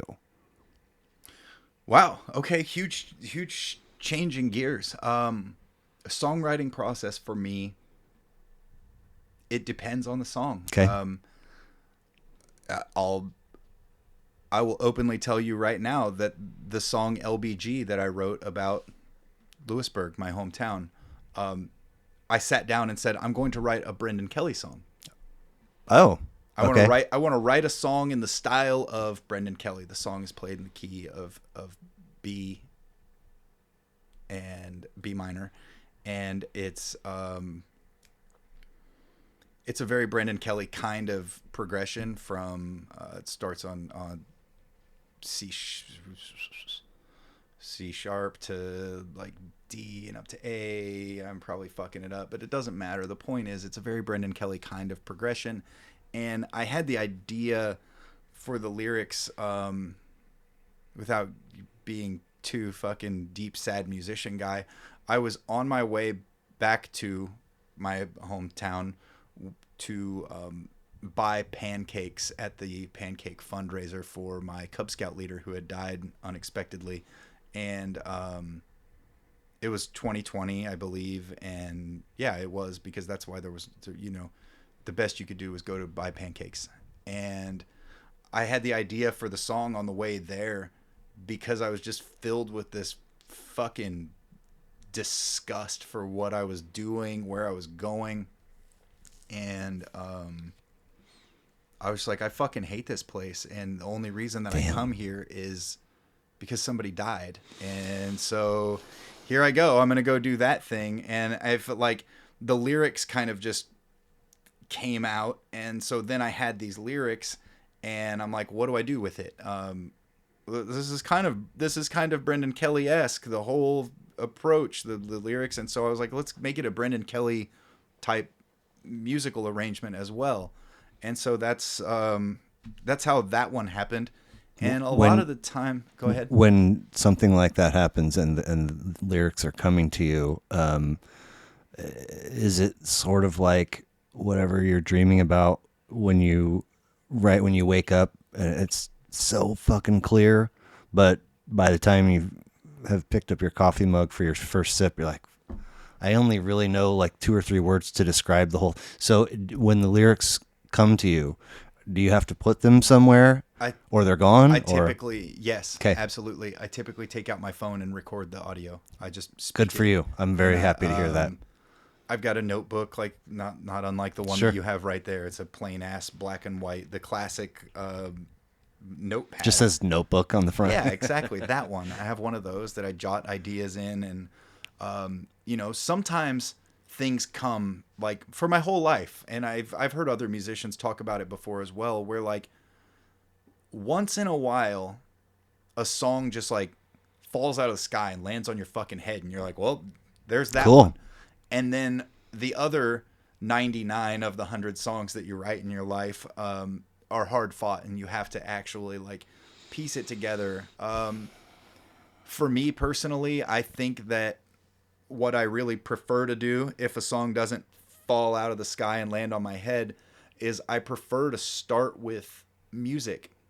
Okay. And I really like when I come to practice and somebody has an idea that they're like, hey, I've been working on this. I just listen to it over and over. And at some point, usually something in the music triggers something in my brain that a line, one single phrase will come out. Like the song Weather Vane. We play it. It's one of our older ones. And it just, I don't even remember what the line was now. I totally know what you mean, though. The point is, there was something about that music that triggered 3 words. And then those 3 words come out, and I'm like, okay, now play it again. And I'm going to put those 3 words right where they belong.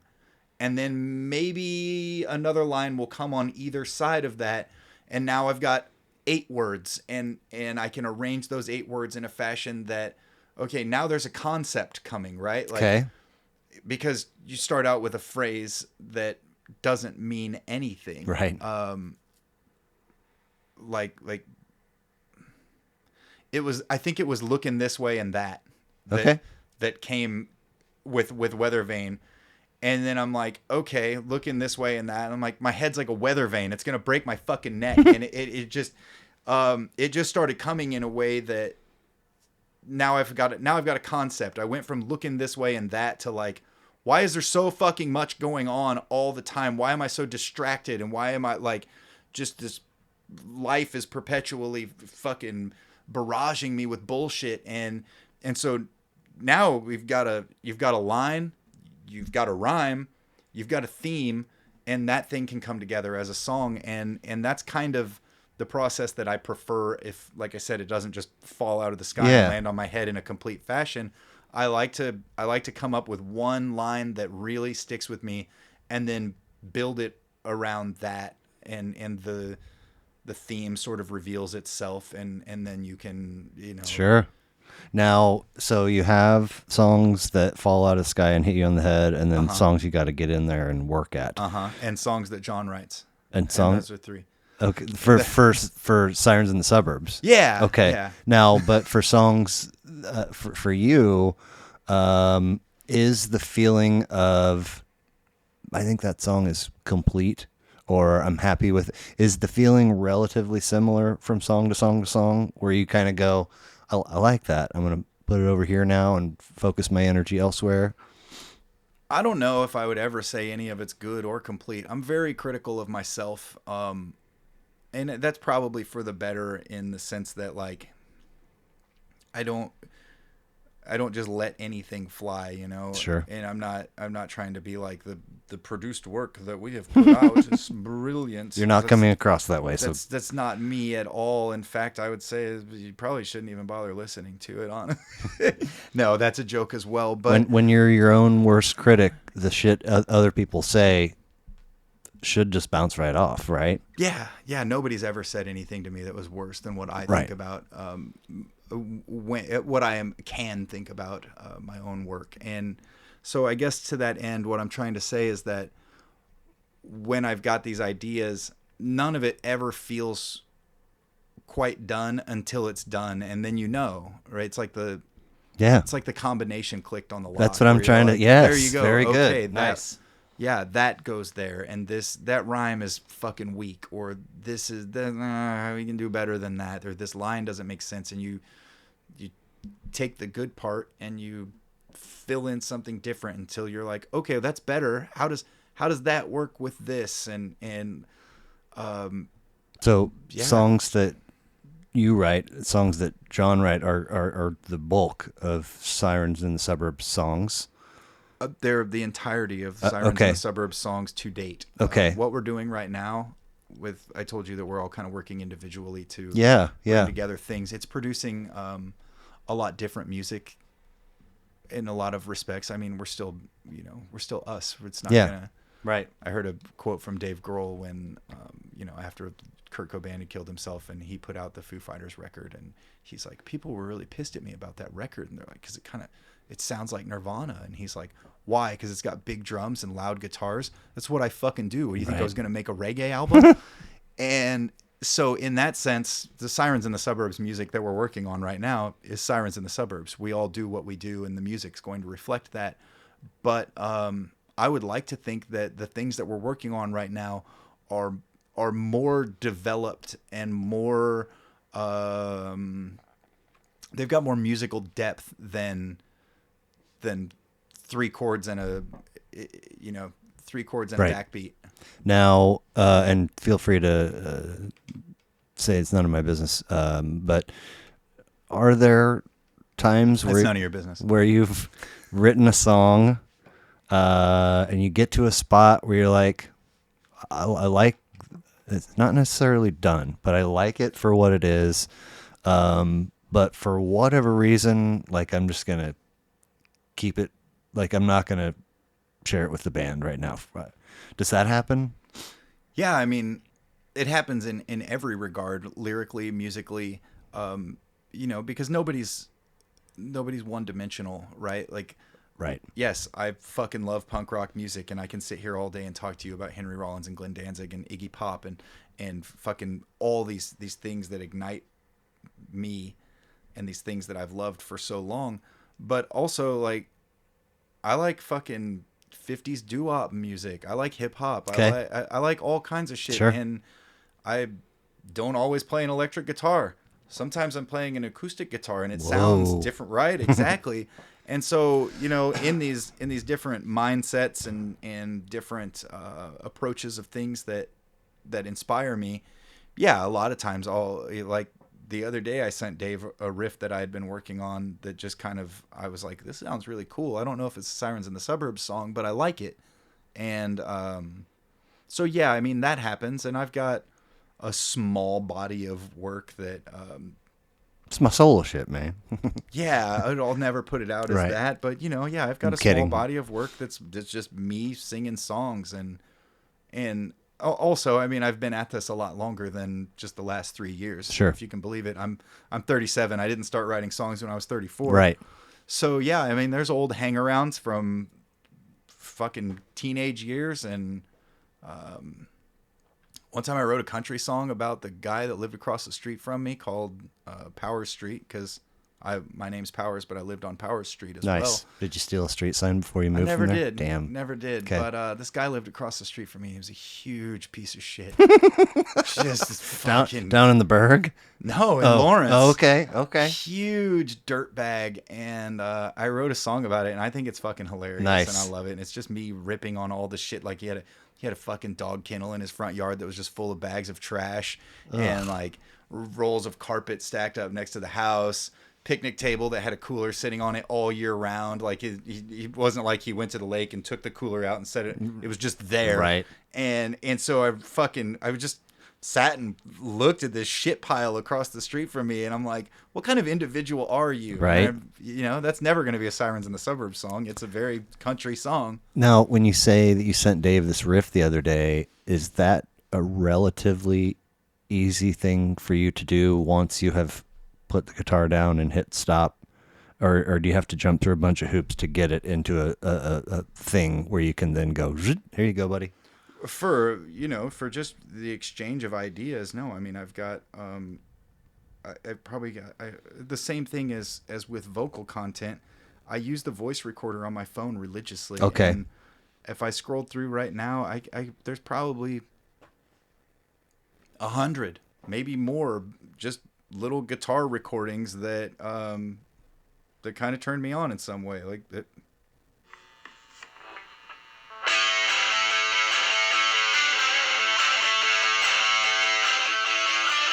Speaking of the Nuge, was that the Nuge right there?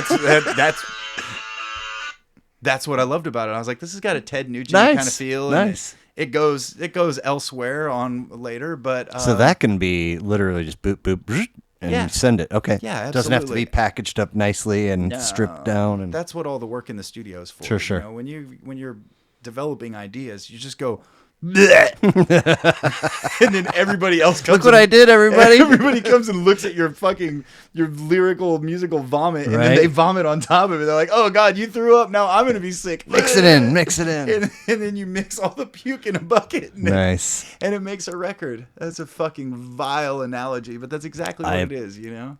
Thank you for allowing for that pivot, but back to Metropole. Speaking of puke analogies. Right.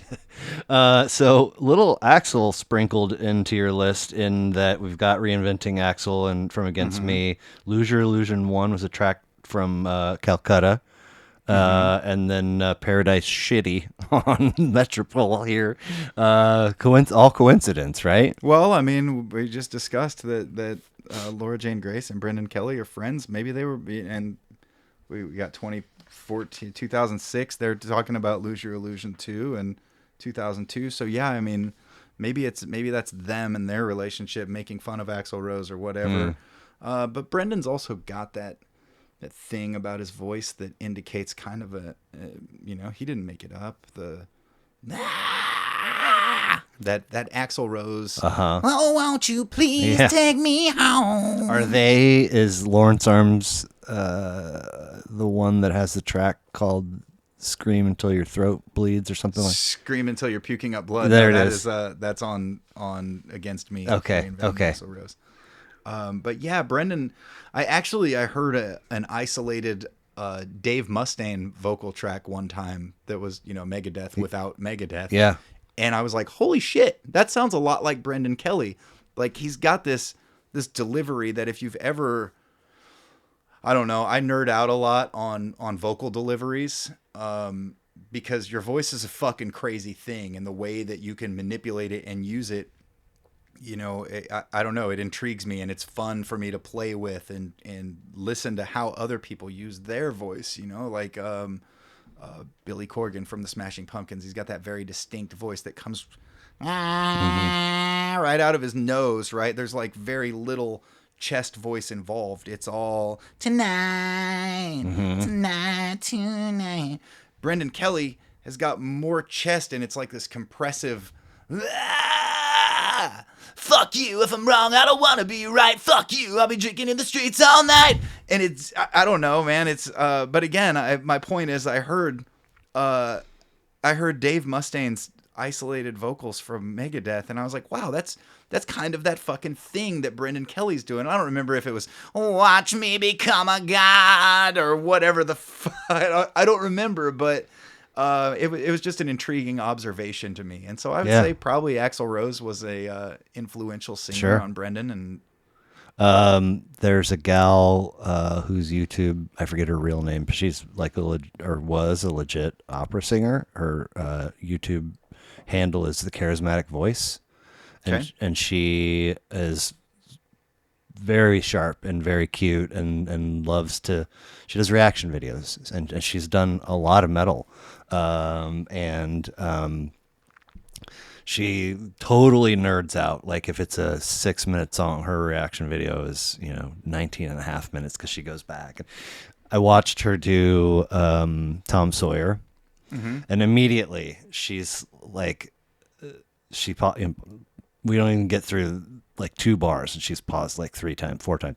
And she's talking about how what a lovely job he's doing closing his lips where consonants end. And there's a term for it. And I'm like, what?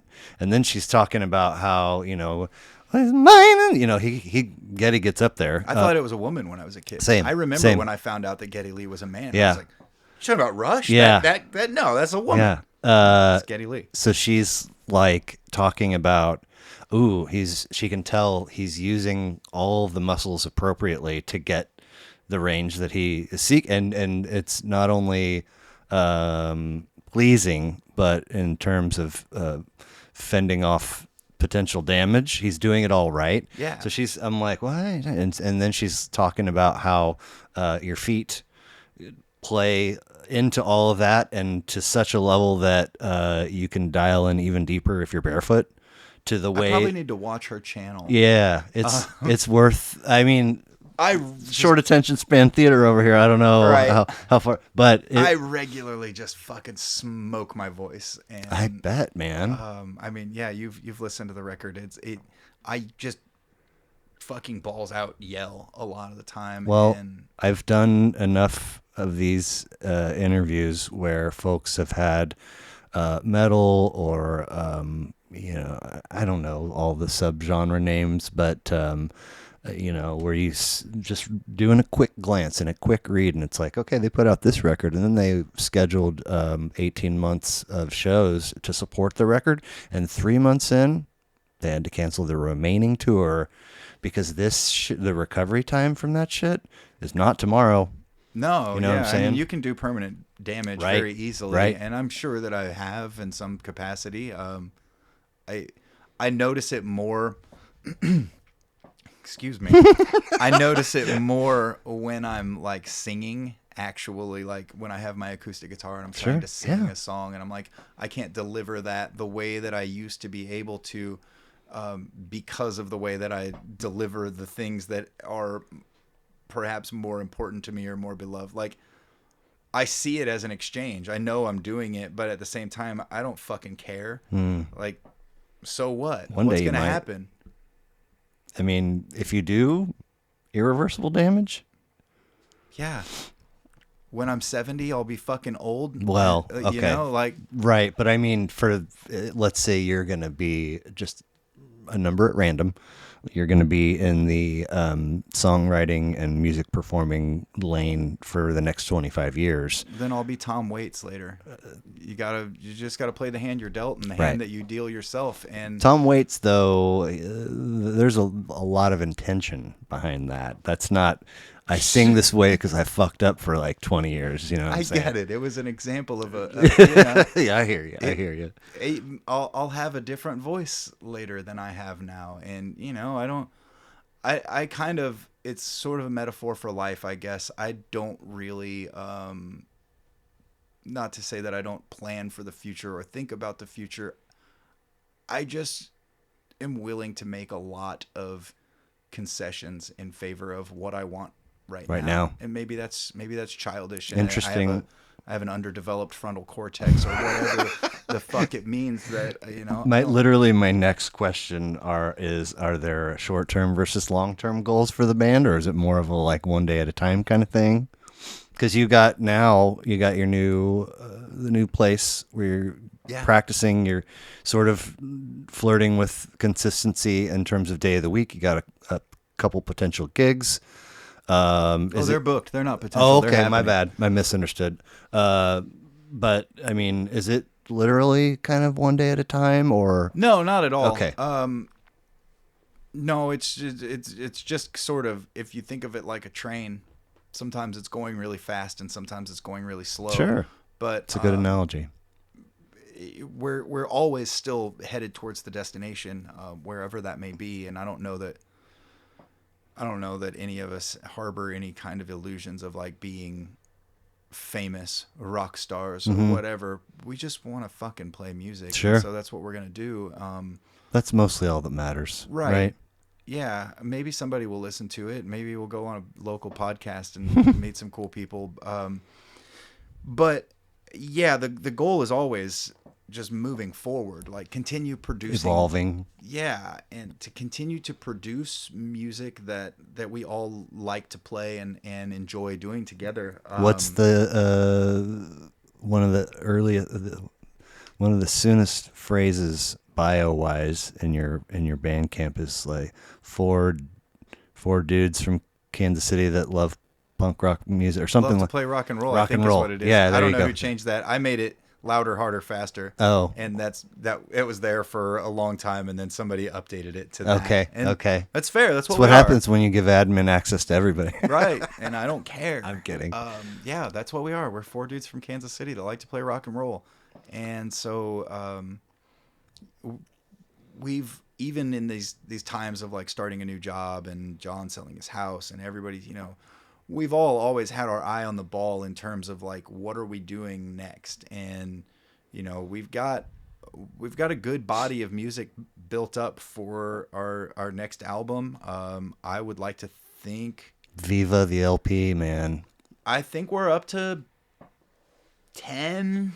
I think we're up to about 10 songs for that. 2 of them are obviously have already been released as singles, but yeah, I think we're up to about 10 songs for that. And so, that shit doesn't come out of nowhere. It requires a lot of participation from a lot of people, and that process has always been moving forward, even if it's like, can you come over here for an hour after work and lay down a vocal track for this, or can you swing by and record guitars or whatever. Everybody's always in constant communication through a text chat, and so yeah, I mean, we're not always firing on all cylinders, but we're always firing. That's awesome. I love it. So recording, we've touched on recording, production, release, promotion. I mean, is there any part of those 4 lanes that, from your perspective, that is interesting that we haven't touched on? Well, we went pretty in depth on recording. Production, that's somebody's plate. About, all the various engineering things and how Dave really steps up to the plate there. What was the promotion? Release and promotion. Promotion of shows, depending on where they are, has traditionally been my arena. Like, I'm still very much of the old school demographic. Like, When we play in Lawrence, I go fucking flyer the town. Nice. I have a shitload of handbills in my car right now that are just from old shows. And I've got I got my promo kit, I've got fucking tacks and tape and handbills and full size 8.5 by 11 flyers, and I plaster them downtown. Last year I was studying a lot for some networking certifications I was studying to get a new job, which I just said I did. But while I was doing that, I wasn't working full time, and I was delivering Uber Eats orders and DoorDash and shit. And could you pay your bills with that? Yeah, I mean, ish. I could keep. Yeah. Okay. I wasn't living high on the hog, but money was coming. Right. But while I was doing that, I would staple handbills to the orders and drop them off at people's doors all over town. I'd go run. Nobody ever complained or anything? Nice. No. Okay. Even when there was a creepy clown on the flyer, nobody said anything. Like, I've seen that clown. It is creepy. it's a creepy flyer. Charlie did that too. He does all the graphic design. He's really good at it. And that flyer was really, it was divisive. Like, the people that liked it were like, dude, that's really cool. And the people that didn't like it were like, I don't know if I want my fucking band to be associated with this flyer. There was a discussion with a member of a different band on that bill who is a friend of mine, and he was like, dude, I got to run this by everybody before we release this flyer with our name on it. Do you have a second idea for this flyer that I can show? No. Yeah, and I was like, no, that's the fucking flyer. If you want to make your own, go for it. We'll leave you off. Oh, no, it's cool. The clown flyer's going out. Yeah. And so, I would staple those fucking clown flyers to people's McDonald's orders and drop it off on their fucking door. I love it. Tape it to the pizza box. Ronald McDonald has changed his look. My goodness. Yeah. So I love that shit, and I love this street promotion of it. Going into the stores downtown. Hey, can I tape this flyer onto your counter? And people are like, yeah, cool. What are you doing? And so this LP that you guys will release, will promotion of that be a shared thing, or do you think it'll wind up in one lap or the other in particular? That's hard to say. I don't know. I like with Killer Confessions, I tried a couple of things. Promotion of musical releases is really, really difficult. Because first of all, nobody wants to hear it. Like, when was the last time you honestly went and listened to a band you've never heard of before without some type of impetus, right? Like they're coming on my podcast and I need to hear this or whatever. Like, people don't really actively seek out new underground music. It just sort of is what it is. I gotta say that for the longest time, and I've said this a million times on here, for the longest time, I just need for there to be like a drip. It's just new music is just coming my way, and I can't spare any effort.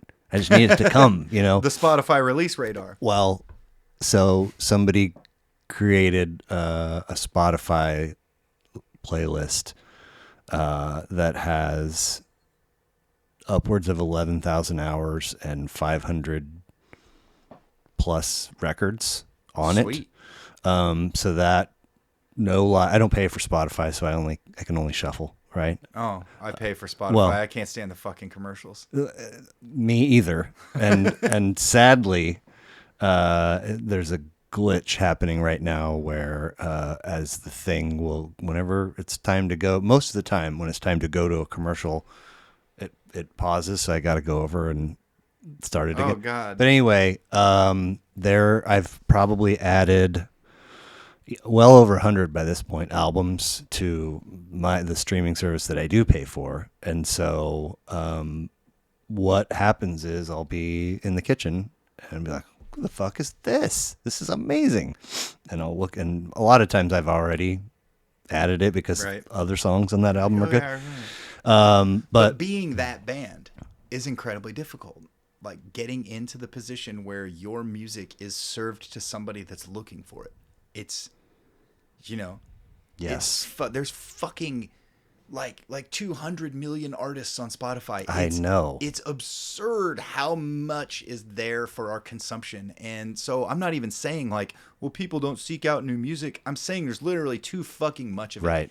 And well, and I then don't back know. to when's the last time, as a musician, it's probably a different answer for you than for somebody else. But I mean, like legit, genuinely no distractions.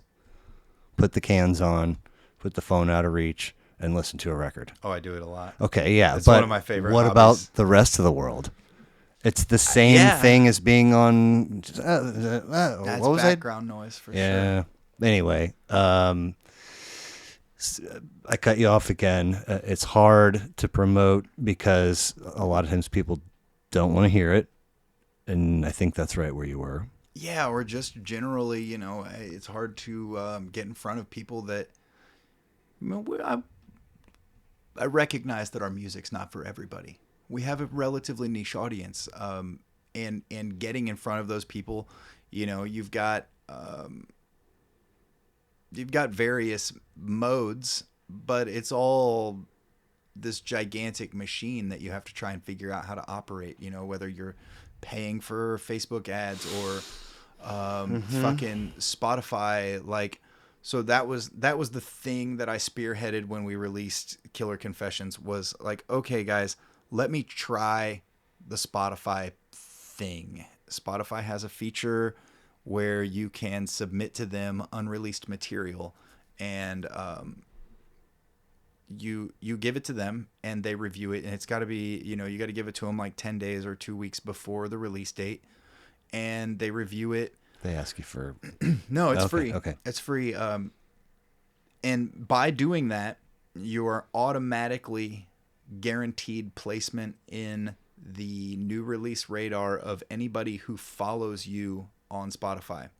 So that opens a different can of worms, right? Because we're followed by people 15, have to be 20 fucking people. Yeah, you've got to get your whole audience nobody everywhere else all engaged. Nobody else is going to get fed that. You're not guaranteed that. Okay. So, but let's stick with this for one moment. This is what I was talking about when I said that I'm always the one encouraging everybody to treat social media channels as a promotional outlet, right? Because we've got like, I haven't looked. I don't know. We've got over 1,000, maybe. I don't know. We've got about 1,000 fans on Facebook. Call it that. Somebody can check me or whatever. I don't fucking care. We're calling it 1,000. We're going to call it 1,000 people. Say 1,000 people follow us on Facebook. That only translates to 20 people following us on Spotify. We've got to get all of these 1,000 engaged in this medium, because each of these platforms comes with some specific benefit to us in terms of audience engagement, and in terms of, like, if you want your picture to be seen, you put it on Instagram. Right. If you want your song to be heard, you put it on Spotify. If you want your show to be attended, you put it on Facebook. And if you whatever, if you want someone to hear the best 160 characters you ever spit out of your fucking face, then you put it on Twitter, because that's what goes on there. And it's all got to be going to the same people that are engaged with you already. Because when you do something like a pre-release on Spotify, you don't want it to be fed to 20 people. You want it to be fed to 1,000 fucking people. And you've already got that audience. You've just got to figure out how to push them around and make sure that they're aware of all these channels, and that they're following you on every channel, and that they understand the importance of that. So back to how the pre-release works. You submit this material to Spotify, and that guarantees you placement in the new release radar of anybody that follows your page. So then that's the piece that you have to address to, hey, new stuff, never been heard, but you got to be following us on somehow in there is the kernel to deliver. And you can pay for campaigns that pump that shit to other places. We never have, because I don't know. It's all because it's all a fucking... It's a lot. It's a big ass machine. Mm-hmm. So you can pay for these pre-launch campaigns, and you see musicians that you follow doing like a pre-launch campaign. You can go pre-like or pre-download the album on Spotify. And so based on those metrics, if you can if you can give Spotify an unreleased piece of material, then it goes into this group and everybody here hears it. But also, if you can develop a buzz around it, so to speak, if enough people pre-save it, then it's got the attention of the powers that be, right. the moderators of every fucking thing that everybody hears, and they start feeding that into Spotify curated playlists, which is when you start getting into big exposure. You know, right. We've not cracked that nut at all. Like, I don't know what our most played song on Spotify is, but I know none of them have hit 1,000 streams yet. And yet. Yeah, we'll get there. You know, if it hangs out long enough, eventually 1,000 people will have played it. Right. But, you know, you look at like Taylor Swift is fucking streaming hundreds of millions of songs, and it's not necessarily because Taylor Swift is great. I'm not saying she's not. I don't know. I couldn't even name a Taylor Swift song. But the point is that it's all part of a marketing campaign, right? Like, this is what you like. This is what you're going to listen to. Here, have it. Eat the Taylor Swift. Love the Taylor Swift. And they're like, oh my God, I like Taylor Swift. I'm going to go to the Taylor Swift concert. No, you're not. And you're not going to fucking find tickets. Right. And so it's hard to try to crack that nut as an independent artist to be like, how do we get onto a Spotify curated playlist? How do I get... Because I know that objectively there is an audience for our music. I know that there are more than 1,000 people in the world that like what we do. Absolutely. So how do you do it? You know, how do you reach every fucking person in the world to then distill it down to the few thousand that are like, this is really cool. I vibe with this. I like it. I see what you're doing here and I dig it. I don't know. Right. I know we need to get you out of here. I've got a couple more for you, but my bladder's going to burst. Me too. So I drank this whole Gatorade. And I was going to say, can I get you a water or something else? No, I don't need any more water right now. Okay. Let's pause real quick and then we'll wrap. Is that okay? All right. But then you're like, well, fuck, we're halfway to Denver. I'm not going to stop now. All right. Okay. So stop in Lyman to take a piss. We're going to make it all the way to fucking Broadway, baby. So, yeah, we're back at it. You go. You're the host. Do your thing. Host. Advice to people, young or old, that are just picking up an instrument or just beginning to gig. Fucking do it all the way. Don't half-ass it in any capacity. If you're just picking up an instrument, play that instrument every fucking day as much as you can and try to understand it as thoroughly as you can. I've been playing guitar for... You're 30. 25 years or so. And 12 when you got your first? Yeah, roughly. Okay. And I suck still. I'm not good at it, dude. I don't understand it. I still daily try to delve into things that I've gotten to a point now that I understand. I know what I don't know. And so I'm trying to learn those things. And so yeah, if you're it's half the battle, man. Yeah. Well, yes. Knowing what you don't know is half the battle, I think. If you're starting out, play it all the time until you can't tolerate touching it anymore and then do it again the next day. If you're starting out gigging and you're trying to fucking make some kind of local name for yourself or whatever, do it all the fucking way. I try my best every single time that we play out anywhere to fucking just pour myself out, and I don't want to leave the stage feeling like I could have fucking screamed that harder. I could have been more engaged and more active. I want everybody to leave there and go, fuck, that guy he meant it. He really fucking meant it. And so I guess you don't want people to have the experience you had at Riot Fest when you're seeing what's his name? Brendan Kelly. Yeah, no, not like that at right. all. Maybe when I've been at this for fucking 30 years as a musician of note, then I can be a fuck off or whatever. But no, I think that in life, music and everything, fucking swing hard and let the chips fall where they may. Right on. So in life, personally, musically, whatever the case may be, any kind of bucket list item or items for you? How big a bucket you got? You want to start another podcast? Yeah, dude, there's all kinds of bucket list items. I mean, fucking countries I want to visit and places, things I want to see, things I can't even think of right now that I'm sure are incredible, and things I can't even conceptualize right now that I don't even know I want to see yet. Yeah, I mean, I want to go to fucking Southeast Asia, see Thailand. I want to go to Peru. I want to fucking... dude, I want to drink deeply from the cup of life. Nice. Until I like it. Until I drown. Right.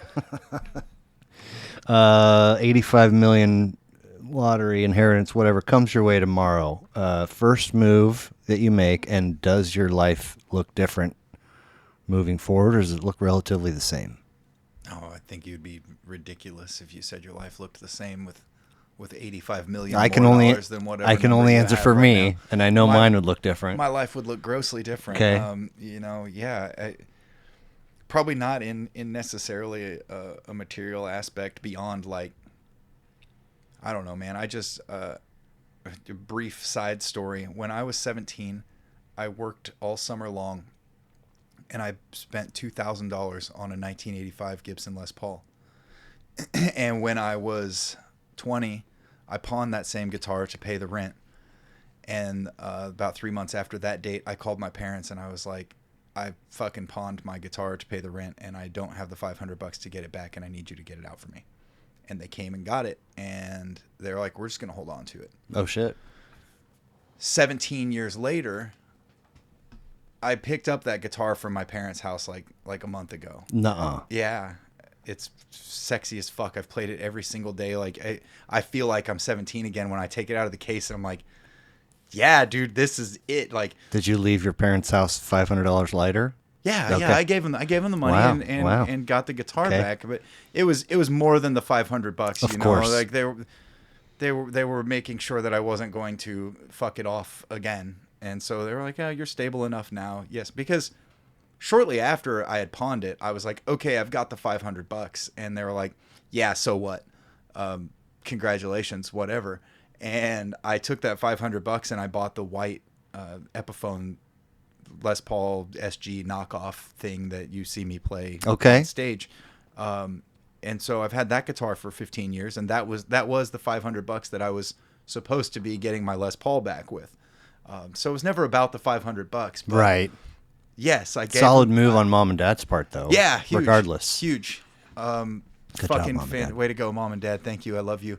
And yeah, that instrument is sick as fuck. And so that was kind of where I was going. If I had $85 million, I might buy some kind of cool guitar, or a few. Probably not going to replace it. You know, right. That to me, like, that's the epitome of badass instruments. And so I don't know, man. I don't really want for many material items. So you probably wouldn't see that I had $85 million. You would just know from the fact that I wasn't here anymore. Like, where the fuck did Shane go? And you're like, well, he bought that place in fucking Ensenada, and then he sailed his sailboat from there to like. Have you checked Bangkok? He might be there. Exactly. Call Bangkok. See if he's home. Have you seen this guy? Yeah, that. I would definitely live differently, but I don't know that there's nothing that I'm like, oh, I would buy a fucking Lamborghini. Right. No. You saw what I pulled in the driveway, and I love my little van. Yeah. If you could go back and visit you at any previous point in your life, what age would you choose? And are you saying anything, or are you just observing? That's pretty deep, man. I don't know. I can think of a few times in my life that I would like to go back and punch myself in the fucking face. I think you're lying if you can't say the same about your own self, because It's interesting to choose both a time and whether or not you interact. I don't know, man. I guess probably if I'm being honest and vulnerable to the fucking whatever size audience you have, I would say that I would probably visit myself in young adulthood and say, it's gonna be cool, dude. Don't worry about it. Like, you get real fucking wrapped up in really dumb details that don't fucking matter at all. Stop it. What are they gonna say? What is it gonna mean? Yeah, and it's I feel like I've at least advanced far enough down the path of enlightenment now that I can look back and I would like Thank to you, tell Henry my Rollins. So yeah, man, like read more and stop taking so many drugs and Right? don't be a fucking idiot, dude. Like get better. Still take drugs. You just don't have to take this many. Not as many drugs. Yeah. Complete this phrase, if you would, for me, please. The world would immediately become a better place in which to live, if only. People would care about each other. Bingo. I love that answer. I really do. I mean, that's how I would answer it. Or I hope I would answer it that way, because that's what I feel in my heart. Fuck, I mean, you look through this series of albums. A big recurring theme is, if not outright anarchism, communism, things like that. The recurring theme is regularly like, just be decent, dude. Stop being a fucking asshole to everyone and stop fucking engaging in this corporate whoredom. Like, do what you want to do.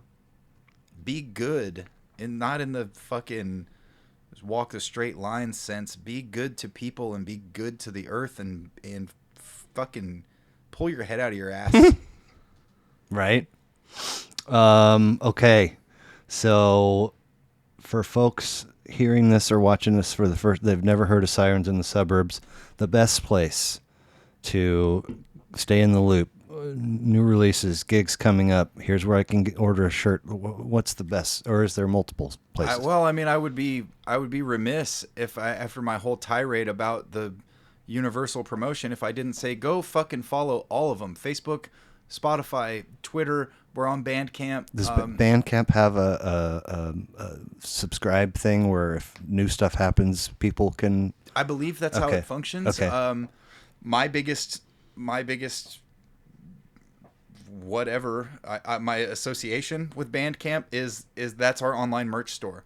Right. Bandcamp's where you can go buy a t-shirt. We've got hoodies, we've got stickers and patches and just all this shit that I've made in my attic. And Charlie did the graphic design and I hand screen all this stuff on screens largely that I've made myself. It's a very DIY kind of merch store that's available there. Facebook is where you'll find out when we're playing. Spotify is where you can hear what we're playing, and please click that button that fucking makes sure that you hear our new music when it comes out. But more than any of that, go to a fucking show. Right. Go to a show. Go to a show. Go to a show. Even if it's solo, go to a show. Yeah, you don't need friends. You'll make friends. If you fucking come to my show and tell me that you came alone, and I will be your friend. You can fucking sit on the edge of the stage if you need to. Right. Like, I encourage everyone, and I'm not just talking about myself. I'm not talking about Sirens in the Suburbs. I'm talking about getting out and indulging in live music because it fills your spirit and because it fills other people's spirits to fucking have you there. And it's important. It's really, really, really fucking important. It's way more important than what's going on your cell phone. It's way more important than who's fucking running for president. It's elemental, and you got to go support live music. And while you're doing that, I hope that you'll come and support Sirens in the Suburbs live music. Like I said, we're going to be at the Aztec Theater on October 13. We're going to be up at the Skate Bar September 30th. There will be other stuff. We're ramping this thing up. We're going to book more shows. We'll be in Lawrence.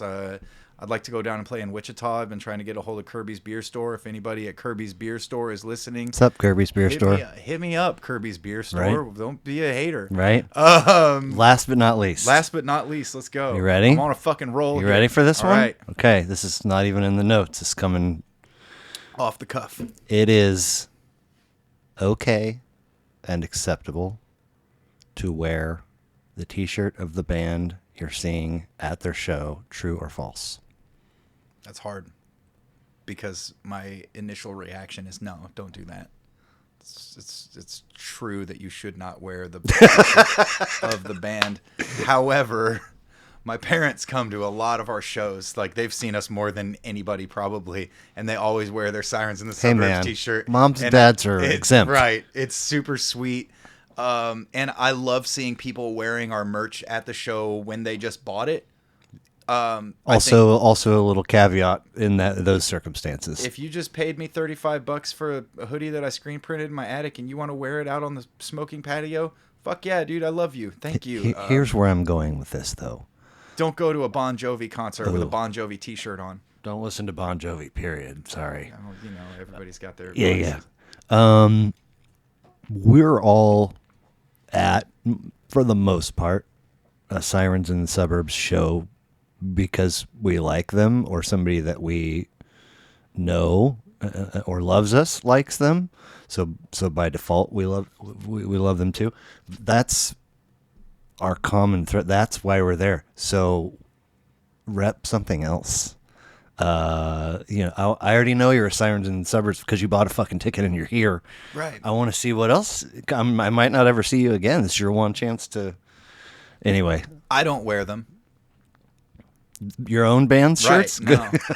On stage, not anywhere. You guys ever heard of these guys? I've got like 2 or 3 Sirens in the Suburbs t-shirts that should have worn one for this, man. I might put on when I'm like mowing the yard or something.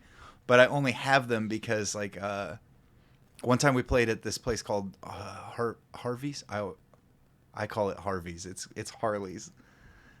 Harley's Hideaway on Johnson Drive. Oh my God! Where we played our first gig. I am about to ship an opening order to the new concept in that space. Oh, good. Like next week. Yeah. Weird spot though. Weird spot to play for a punk rock show, but we did one, and actually we did 2. I think we played there a couple of times, but one time we showed up and the fucking air conditioning was broken. Awesome. Yeah, and it was ruckus, man. Like I said, I go off. I'm active on stage. You're the front man of a punk rock band, and it was 1,000 fucking degrees in there. When we finished, I was just soaked through. All my clothes with sweat. And so I took off my shirt and I put on a Sirens in the Suburbs t-shirt.